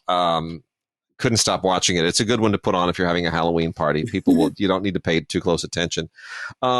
talk about trying to riff on somebody else's franchise. The Evil Dead trap movies have nothing to do with Evil Dead, but they stole the name. This is Izo Hashimoto's Hideki Evil Dead Trap 2, which is a sequel to a movie that ripped off somebody else's title for no clearly good reason. Anyway, Japanese serial killer stuff, really gory, pretty nasty, not a lot of redeeming qualities to it, but darn it, some people really love these movies. Made in 1991.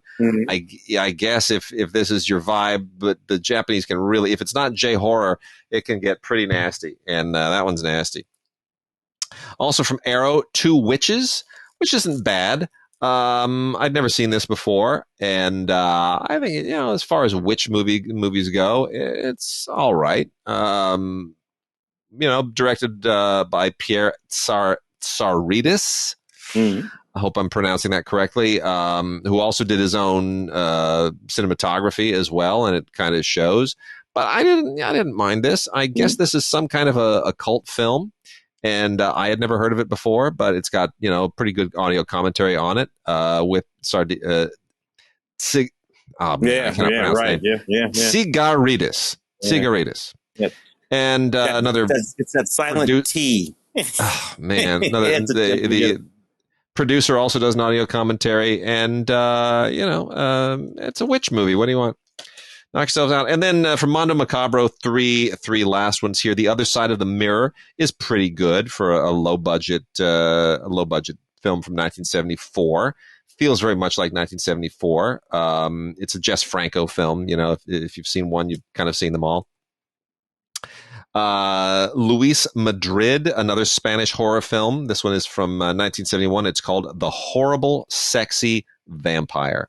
Is that not the best title of all time? Yeah, The Horrible Sexy Vampire. I love that. That's a yeah, and then the last one is a Franco-Spanish film from 1973. So France and Spain getting on the action together. Also very 1970s era. Love Brides of the Blood Mummy. And as weird as that title sounds, that is exactly what the movie is about. It's about a blood mummy and his love brides.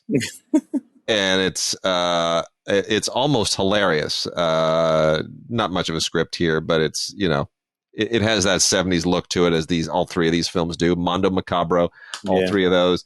I like the Mondo Macabro line very, very much. Love Brides, The Blood Mummy, The Horrible Sexy Vampire, and The Other Side of the Mirror by Jess Franco. All pretty fun. Shall we dive into the TV? A little TV? Yeah. I watched a little bit of The Mayor of Kingstown, season 1. Yeah. I think you got that one over there, if I'm not mistaken. So we got a girl, we got, Jeremy Renner and Diane Wiest, and great performances, high drama. I don't know that I need to see a season 2 or season 3 of this stuff. It's all pretty blue collary, behind the scenes, City of Hope. John Sayles made a movie called City of Hope. It's that kind of thing. Takes you behind the scenes of all of that. As it dips into that whole criminal element. Did you get a chance to watch any of it? I did not watch any of it. I am a Jeremy Renner fan, but I can't keep up with him. What I did watch a little bit of was the complete series of The Twilight Zone, the Jordan Peele series. Oh yeah. Which, you know what? I think we talked about this previously. Anyway, this is out. It's a boxed set of the complete series on DVD. It's got tons of special features. But we talked about previously, I would have rather they'd gone to Jordan Peele, and instead of saying, could we use you to rebrand Twilight Zone, if they had gone to him and said, could we do an anthology show? Like, what kind of anthology show do you want to do? Why do we have to stick with the Twilight Zone brand? Yeah, or anything. In other words, he might have come up with something the equivalent of Black Mirror. Yeah. Because Black Mirror is, it's its own thing, but it lives in that same space. So why go back to the well? You dig a new well. A couple of other complete series box sets here I'll make mention of. All 106 episodes of both Dexter series.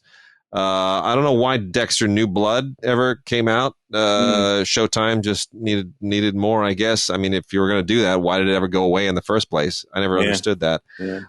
Anyway, box set. I'm not a big Dexter fan. I understand why people are, but for Halloween, I guess why not? Fair enough. Melrose Place, all 7 seasons in a great big gigantic boxed set. And Tim, I actually sat down and I watched all 7 seasons on. No, I didn't. I didn't have to. I watched all 7 seasons across the arc of the 7 seasons. Yeah, between 92 and 99. Darren Star, who came in hot. And went on with Sex in the City and a whole bunch of other stuff that he's been doing. But Darren Star created this, came in hot again, gave us a whole bunch of folks who, went on to do some really interesting things. Not all of them, but some of them did. But I certainly loved my Heather Locklear and a whole lot of the folks that came out of this extremely sort of. This is nighttime soap opera that was, popular back in the day. I know over in the CW, they've got something like Dynasty and a few of the other ones. I think Grant Show, who was in this show, is even in one of those shows over there, and Jack Wagner and whatnot. I don't know. This stuff was super duper popular back in the day. Spinoff from 90210, I think, or was it a spinoff or just? It was kind of it semi spinoff. If I recall. But I had forgotten that Alyssa Milano was on this. Yeah, Alyssa Milano. And Lisa Rinna was on this. I mean, you forget who's on it. Yeah, all these guys. I like that. Lisa Rinna, and you got Rob Estes. A lot of Daffy Zuniga that just came through this show. Yeah, Bridget did an episode of Melrose Place. Really? Yeah, she did. So there you go, Melrose Place. And then they tried to reboot it, but it didn't work. Yeah, well, keeping with our earlier theme. Picard season 2. Tell me what you think. I have not seen Picard season 2 yet. I know you're not a big fan of that. The first season I thought was disappointing. And I really only enjoyed it because I was revisiting these characters and I liked, but the storyline I did not care for at all. I didn't care for the tone of it. I agree. Sort of weird comical thing that would go on in it sometimes. Season 2, you tell me. Well, I mean, I swore I wasn't going to watch this, and then it came on Blu-ray, and I'm like, all right, fine. They bring back Q, which I feel is like a little bit of a desperation thing. Like, first season didn't work. All right, let's go back to the well. What worked? Q. Let's bring back Q. So it feels a little bit like that. And then, throwing them back into the past to Los Angeles in 2024. Okay. Good choice because that's post-pandemic. So they don't have to, it's just far enough in the future that they can, they have a little bit of free reign, but it still feels like a cheat. But it's going back to the well, and I'm still kind of trying to, figure out what. I don't think they know where it wants to go. I think they want a show that's centered around Picard, but they can't sort of find their pace. They can't find their groove. They don't know what the show's brand is yet. And I think it's still searching for it. I am glad they abandoned what they were doing in the first season, and they straight up abandoned it. I mean, no more like that dopey Romulan politics. Yeah, it was just insufferable. But I'm not sure that what they've chosen to do here is much better. It's just different. Is it standalone, or are we working with some through line? No, you're still working with. There's connective through lines. Nothing that you can. I would almost say, look, if you start watching with season 2, you're fine. I don't think you can. You need the first season to catch up. But I'm maybe a little more hopeful that they'll find their way, but I don't think they're there yet. Interesting. For me, it's a character thing. Look, I love my Star Trek characters. Yeah. All the way through, I love my Star Trek characters. Whether or not they get the story right, well, yeah, that's up to them. Yeah. Let's see what else on TV looks worth. Let's see over here. Have you paid any attention to the Walker reboot? We talk about this all the time. The reboots of our 80s series. Again, a reboot that has almost nothing whatsoever to do with the shape and tone and timbre of the Walker Texas Rangers series, Chuck and whatnot. Very. This is just not connected. Jared Padalecki playing Walker. It's really a family drama, this show. Yeah. It has to do with the ranch and the losing the ranch, and some things go down with inside the Texas Ranger stuff. But it's not so much about Walker roaming around out there catching and finding bad guys, an extremely inappropriate law enforcement behavior. By the way, you can make that Walker Texas Ranger show literally today anymore. Almost every episode of that show features a moment of police brutality, police something, and a cop does something wrong, usually Walker. The cops can't do in almost every episode of that show. So I understand why they couldn't remake that show, but this is more of a family drama. Totally true. It feels like, and I got season 1 on Blu-ray, season 2 on DVD here. It feels like to me that it is almost more inspired by Yellowstone and to some degree by the Kentucky series, the title of which is escaping me right now, with Nick Searcy and Timothy Oliphant. No, I was going to the wrong one. I was going to Ozarks, but you're talking about the one in Kentucky. Timothy Oliphant, which skipping my mind right now, but it feels almost like it wants to do that more than the original Texas Walker Ranger. Now, what I always enjoyed about Walker Texas Ranger, the original, the Chuck Norris, was that it was terrible. I enjoyed that it was terrible. I don't need the acting. Justified. Thank you. Justified. Feels more like it wants to do Justified. The joy of Walker Texas Ranger is it was bad. And Chuck Norris can't act. And that he was a loose cannon and he did things you're not supposed to do. It was cathartic and cartoonish. And it's very strange to say we're going to reboot that, but we're going to do away with all of that stuff. I mean, Conan O'Brien used to do the funniest bit, the pulling the lever shtick on his show with clips from Walker Texas Ranger, which is hilarious. I mean, that's how just completely wild that show was. So I don't know. We've also got Sweet Tooth, the DC Sweet Tooth, complete first season on Blu-ray. I don't understand where they're going with this DC stuff, Tim. I truly don't. It's like, this is not DC. I don't understand where the DC branding works on this. If it is, I don't know it. And I was gonna ask you: is this DC? Is this a DC character and title that exists in the DC universe that I just don't happen to know about? Apparently, it is, but it's not superhero related. It's about this post-apocalyptic environment in which I can't even believe I'm saying this with a straight face. This post-apocalyptic environment in which children are born with animal characteristics and parts. They're like part human, part animal. Like the post-apocalyptic environment has somehow threaded the gene pool in this weird way. And it's just, you've got this kid with antlers and he meets this guy named Jeopard, and they go on a bit of a road trip. And, it's like Courtship of Eddie's Father meets, I don't know. It's just, I don't get it. I don't quite understand why somebody looked at this material and thought there's something here. There's definitely an allegorical thing to this about outsiders and people who are different. And, we don't want people like no hybrids, right? We don't want hybrid people like, okay, we don't want, mixed race people. I understand all of that, but I kind of feel like maybe in 1960, that would have been useful metaphor. But I feel like today, you can talk about it. You don't need to hide behind comic book metaphors anymore. It almost feels anachronistic, and I don't really understand what they're going for. But let's give it another season. Well, maybe so. I won't.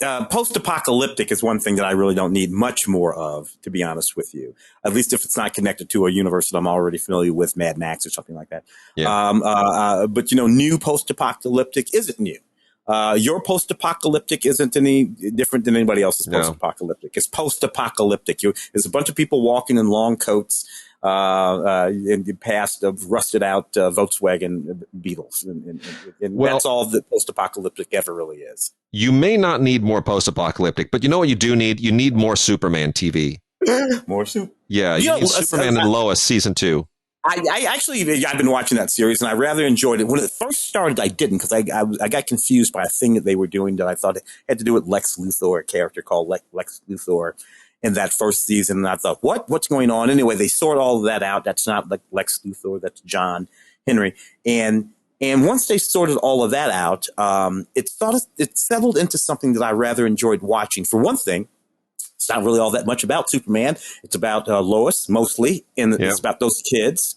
Beyond that, and some other kids in town, and then Superman comes in and does whatever he has to do when the big threat happens. But mostly, we're hanging around in that series with Lois and those kids, and I think that's a little bit more interesting for me. It's not a bad show. I'm surprised that it is actually able to continue to squeeze something out of this universe because we've had, Lois and Clark and Smallville and, we've had so many Superman TV series by now that I was, and all the other Arrowverse stuff with Supergirl and the Superman tie-ins and it's like, man, there's got to be fatigue setting in at a certain point, but it does a reasonable job. So we'll see where it goes in future seasons. Kung Fu, second season, the new Kung Fu. Nothing to do whatsoever with the David Carradine Kung Fu, although the original producers are the same. Nevertheless, once I separated myself from that and I just started paying attention to the show, which is about a girl. About a girl who did in fact go away and from her San Francisco family and then the little restaurant that they run in her family, all that kind of stuff, and comes back and there's some mystical, magical stuff going on in this show that there was no mystical, magical stuff going on in the other Kung Fu. So if you let all of that slide, this is what I enjoy about this show. I enjoy the lead, Olivia Liang. Yeah, she's good, wonderful. She plays Nikki Shin. She's just wonderful. And I can watch her doing just about anything. And several of the other, subtle characters at the top. Shannon Dang, who plays her sister, and Eddie Liu, who plays her boyfriend. I kind of enjoy all of these people. I don't pay too much attention to the storyline that's going on, but I can watch Olivia just sort of roam around this show pretty much all day. She's cute and funny and sexy, and she kicks ass. Me, Wade, I don't need much more than that out of a lady. I hear you, and I do not disagree. Time Life has a nice little box set here. Ed Sullivan's Rock and Roll Classics. No. Yeah. The rock and roll performances I take. It's amazing stuff. This is all the great performances from Ed Sullivan's show. And I mean, it's unbelievable. It's 10 discs. And there are 128 performances on here. And it blew my mind because a lot of them I didn't even realize had ever been on the show, like the Bee Gees. Bee Gees, Ed Sullivan, I never put those two together. I had no idea. I don't know that I did either. I don't know that I did. I don't know that I knew the Supremes had ever been on the Ed Sullivan show. It's Stevie Wonder. Buddy Holly I knew, but I'd forgotten how good it was. I knew about the Animals. I didn't know about the Association. I think I knew about the Byrds. I didn't know about Creedence Clearwater Revival. I didn't either. I didn't know about Janis Joplin. I didn't realize Janis Joplin. I didn't know Janis had been on there either. Wow. Yeah. I mean, it's amazing. Tom Jones. To mention the comedians. There's a lot of comedians too. And as much as I love Tom Jones, I love my Tom, who just performed here locally just a couple of days ago. He's waiting for a hip transplant, but he's got a cane on stage and he's letting it loose. And God love him, he's over 80, and the man still that voice is the same. Me and Tom both. But the thing that I remember, the thing that just sticks out with Tom's performance on this is that it's not unusual and he's snapping the whole time, right? He's snapping and it's distracting, and you want him to stop. You just want to go like whisper into his earpiece, Tom, stop snapping. But it was live. It was live TV. I love it. It was live TV, and he's in his 20s. Cut the guy some slack. Anyway, Ed Sullivan's Rock and Roll Classics, amazing. 10 DVDs. It's just gold. That's just beautiful stuff. Let's talk a second. We're both basketball fans. Oh, winning time. Winning time. Winning Time, The Rise of the Lakers Dynasty. This must be weird for you, though. Having grown, so I mean, look, I'm a basketball guy, but I grew up in St. Louis. I'm watching all this period from the late 70s, middle 70s through the 80s. From there, at least until 1990, and this certainly, overlaps into there. But you were here the whole damn time. That right down there, that stadium, these people. I went to games when I was a kid. I saw Norm Nixon play. I saw Jamal Wilkes play. I saw Magic and Kareem play. I have seen Kobe and Shaq play. I've been here. I was here through this whole dynasty, right? But I remember before and I remember the after. And this is, of course, basically the rise of the dynasty, beginning with Jerry Buss buying the team. Yeah. And bringing in, Kareem and Magic and that, and it's that moment. It's Jerry Buss. And I gotta say, it's, Adam McKay has taken a lot of liberties with this, which have pissed off a lot of people. Kareem hates the show. Magic hates the show. Yeah. Kareem and Magic never got along on the team, but they worked together. Jerry West probably had a few legitimate complaints. They make him look insane on the show. The person that they depict him as here is not Jerry West, not even by any remote stretch of anything. Jason Clarke is not Jerry West. Some of the performances I'm fine with. Some of them I'm like, that's not really getting it right. I think John C. Reilly's Jerry Buss is hilarious and lascivious and unscrupulous and completely unhinged. And it's a brilliant performance. And it has nothing to do with the real Dr. Jerry Buss. But it's his thing. I met Dr. Buss a bunch of times. Dr. Buss definitely liked the latest. Jerry definitely liked the latest. But Jerry was a perfectly rational human being. Yes. He was not. He was not. In the same way, that's not. And I have a problem with the series for the same reason a little bit, Wade. It's because I'm watching it, and some of these people I've met, Yeah. And I met Magic Johnson a bunch of times in the past 30 years, and Quincy Isaiah there with that smile, he's pulling it off. He is. He's not as big as Magic. Magic is like a foot taller than this. This kid is probably 6'6". Magic's like 6'10".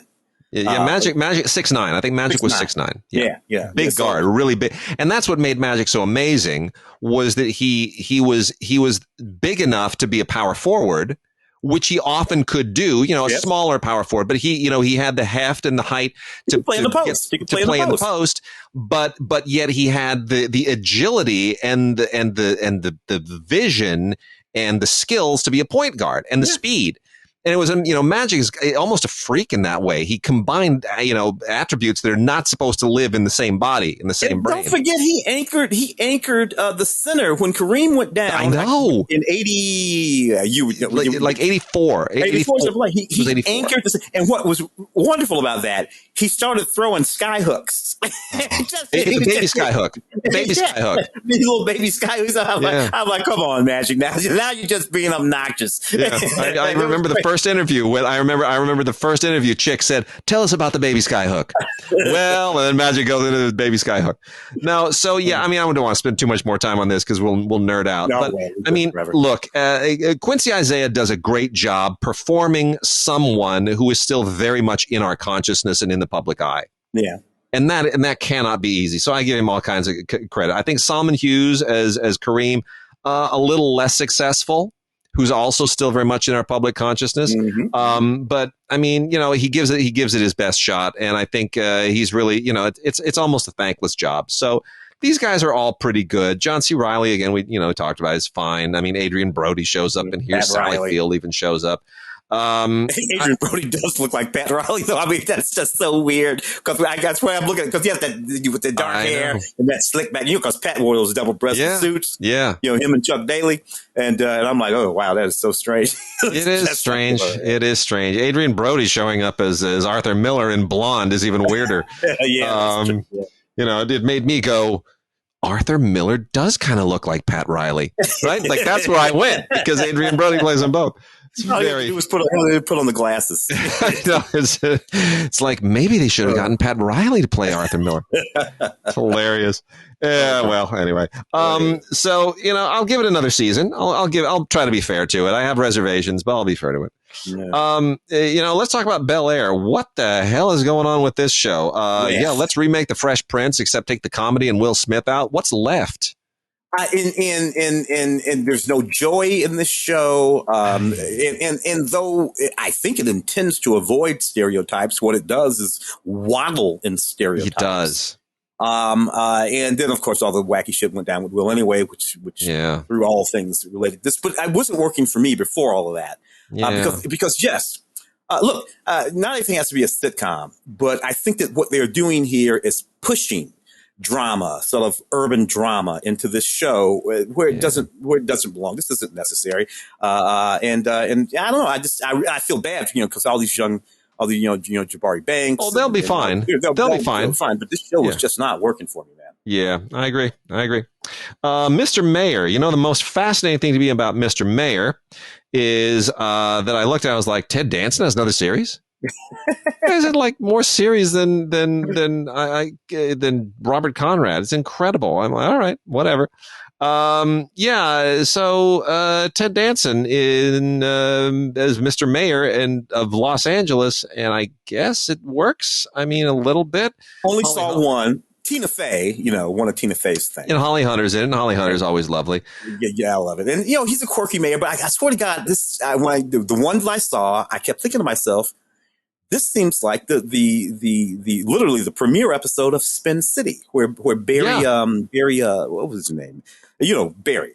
Who played the mayor in that? Michael J. Fox was the little, they got. It's like this is literally the same show. It's like the little handler and then the goofy mayor and then the wacky staff that runs around them. Bobby Moynihan, the wacky staff. I'm like, this is Spin City. Somebody, if Gary David, what's his name, were still alive, he could literally sue these people for taking his show and just calling it the mayor. But it's kind of true. I hadn't thought of that, but it is kind of true. Yeah.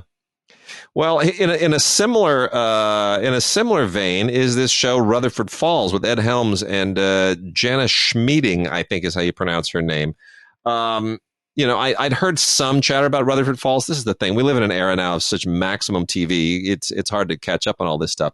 So I watched a couple of these, and this is, small town Mr. Mayor comedy kind of. It's a little bit of the same kind of thing, but over there on Peacock, which is where it belongs, over there on Peacock. Yeah. And I couldn't help, because there's a casino angle to this. At a certain point, I'm looking at this and I'm thinking, oh, this is like Ozark without murder but jokes.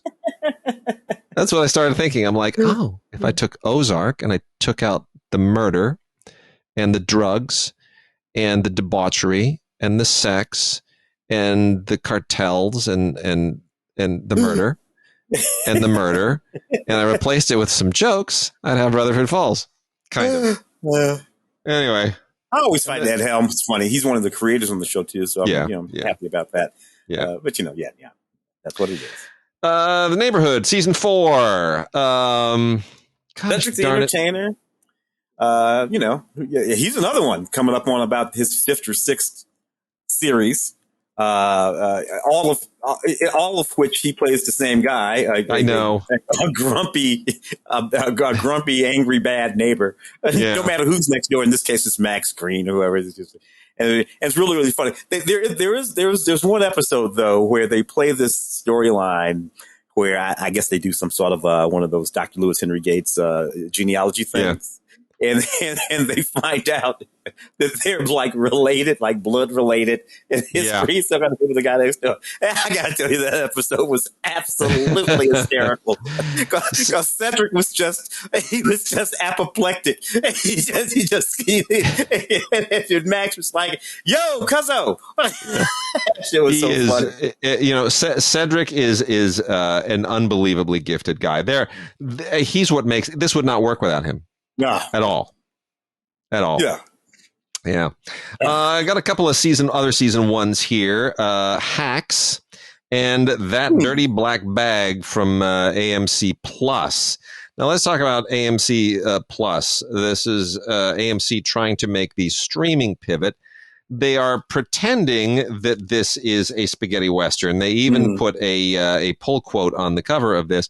I don't know why they say that, other than the fact that it's just kind of a nasty, dirty, conspiratorial western. That it deals in some of the same themes, but it's not really a spaghetti western. It's basically more like Deadwood, frankly.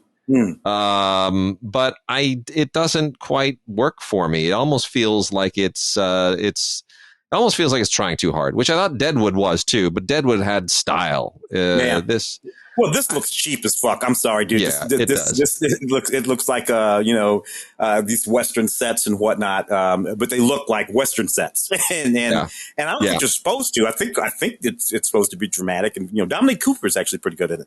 But just even the costumes look like they just came from the rack. And so I'm like, this is a really cheap looking show. And what would have made it look better if everything just looked worse? It's just bring it all down a notch. It tells me that AMC Plus doesn't have the audience to justify spending more, is what it tells me.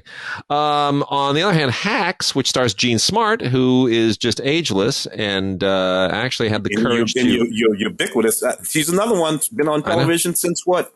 The early 80s, late 70s? Look, she was in that Senior Citizen movie with William Shatner at 90, and they had a bed scene together. She got into bed with William Shatner and mixed it up, and the woman deserves an Emmy or something just for that. Anyway, no, here she plays this, she plays a famous Vegas performer, and working in kind of, maintaining her career and dealing with this young writer. And, it's an interesting character study. It needs a really good actress at the middle of it, and they have it. And I don't know where it's going to go per se. It feels like it's still trying to find its voice a little bit. But I think it's kind of onto something. And Jean Smart is such a good actress and so interesting and makes such interesting choices. I'm willing to stick with it. I'm willing to hang with her for a bit. Certainly, that first season I appreciated. Hannah, what is her name? Inbinder. Yeah, plays the young writer who stumbles into this job that she doesn't really want, and they don't get along, and all of that's going on, and that's all fine. It particularly played between two women. I like that. Usually, this would be guys, right? 20 years ago. So that's good, and she holds her own with this old veteran. But I like that the old veteran she doesn't give an inch either. It's one of these things where it's not about this new young Gen gal is going to come up and teach the old lady what to do, but it's also not about this old lady just beating down this Gen X or Millennium or whatever the hell they are. Yeah. Either they find that middle ground, where they can both be actual people, and then they start to get along by the time you get to the end of that. Now, my question is, then what's the next season? The second season is already out there. I haven't watched the second season. What season are we looking at here? Season 1? For Hacks? Yeah, for Hacks. What's season 1? Season 1. So season 2 is out there now. I haven't watched any of season 2. But I'm going to, because I'm wondering, where do you go? After they find the equilibrium, that's what season 1 is all about. They're back. Once they find the equilibrium, then what's the show about? So I'm going to watch season 2. That's what I'm wondering too. I mean, it's kind. I don't want to call it a backstage drama. It's almost more like I don't know, the private life of the talent drama. But yeah, once you sort of sort that out, because if you don't sort that out, you're going to be like into the problem of billions, which is how many episodes can you squeeze out between two guys, who are basically just having a rivalry. I mean, that has to go somewhere. Yeah. And eventually they wind up putting a new rival in, right? Or swapping out one of the guys. So anyway, also season 1, Yellow Jackets on Showtime. Which I had heard a little bit about. I probably should have watched more because it's, about a girls' soccer team. It's not a girls' soccer team playing soccer. It's about a girls' soccer team in a plane crash and trying to survive. Yeah. And that I thought was very interesting, and it's done very well. They got a real budget here, and the soccer aspect of it doesn't really come into play, frankly. But it's sort of as a I don't know. I don't want to say Lord of the Flies, but as a what was that movie about the soccer team? Alive? Was that it? Oh yeah, Alive. Yeah. Yeah, I think it was. It lives in that space. It does. Nobody eats anybody, but it lives in that space. It's incredibly well acted, and they've found some unbelievably talented actresses to be in this. Not to mention Melanie Linsky, who's always good, and it's great to see her just not be quirky for a change. Yeah. Heavenly Creatures, man, that was a long time ago. Heavenly Creatures, right? Her and Christina Ricci's in this too. No, Melanie Linsky. No. Which one was she in? Well, Melanie 2.5 Men. She was in one of those movies way back in the day that made her career. Heavenly Creatures. Yeah, she's the other girl. Kate Winslet. The other one was no, that wasn't Melanie Linsky.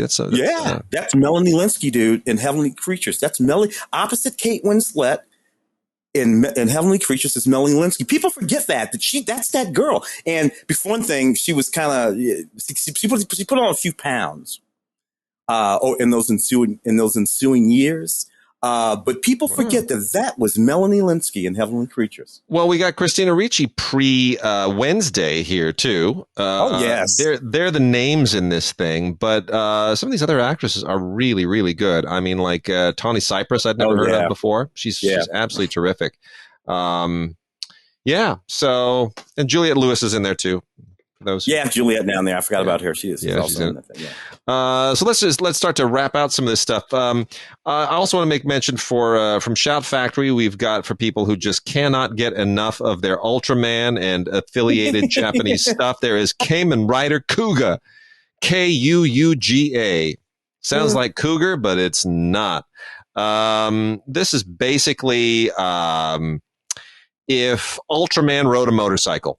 There you go. I don't know any other way to put it. It's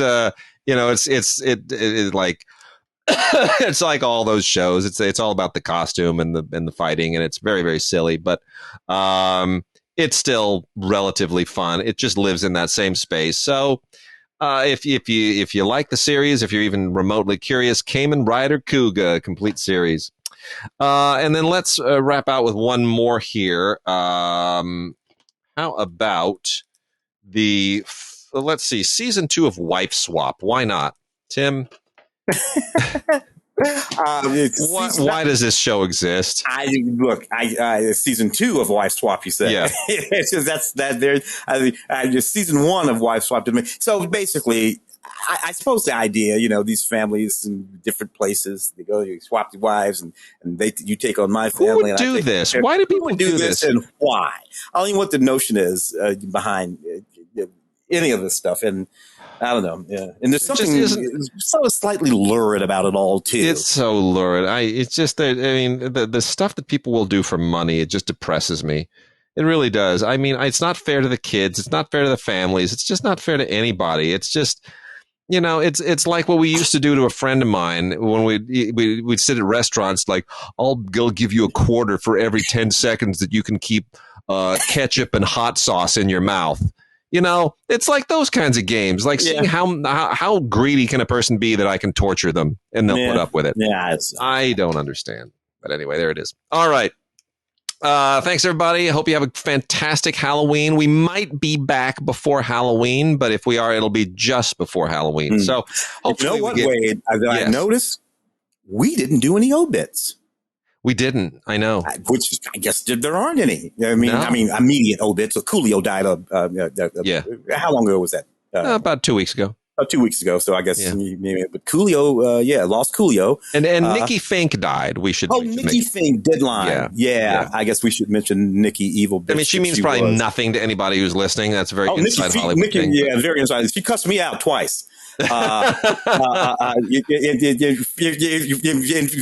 did not have it coming. But that was the nature of Nikki Fink. That said, Nikki built out of a column. That Deadline column was in LA Weekly, or was it in the View? No, she built it herself. She built it herself. It was its own thing, and it became, very much an internet presence. And then Variety went and paid her an outrageous amount of money to just run away and retire and let them exploit the Deadline brand. But they've done a very good job with it. Is it better than when she ran it? No, it's just different. It's a little more professional, but less well proofread. But nonetheless, not as she mean. was not as mean. Oh, she was mean. She was mean, but she was a throwback. She was a throwback to Hedda Hopper and that style. But yeah. So I guess we did do the obits. We did. All right. All right, everybody. Have a great Halloween. We'll see you soon.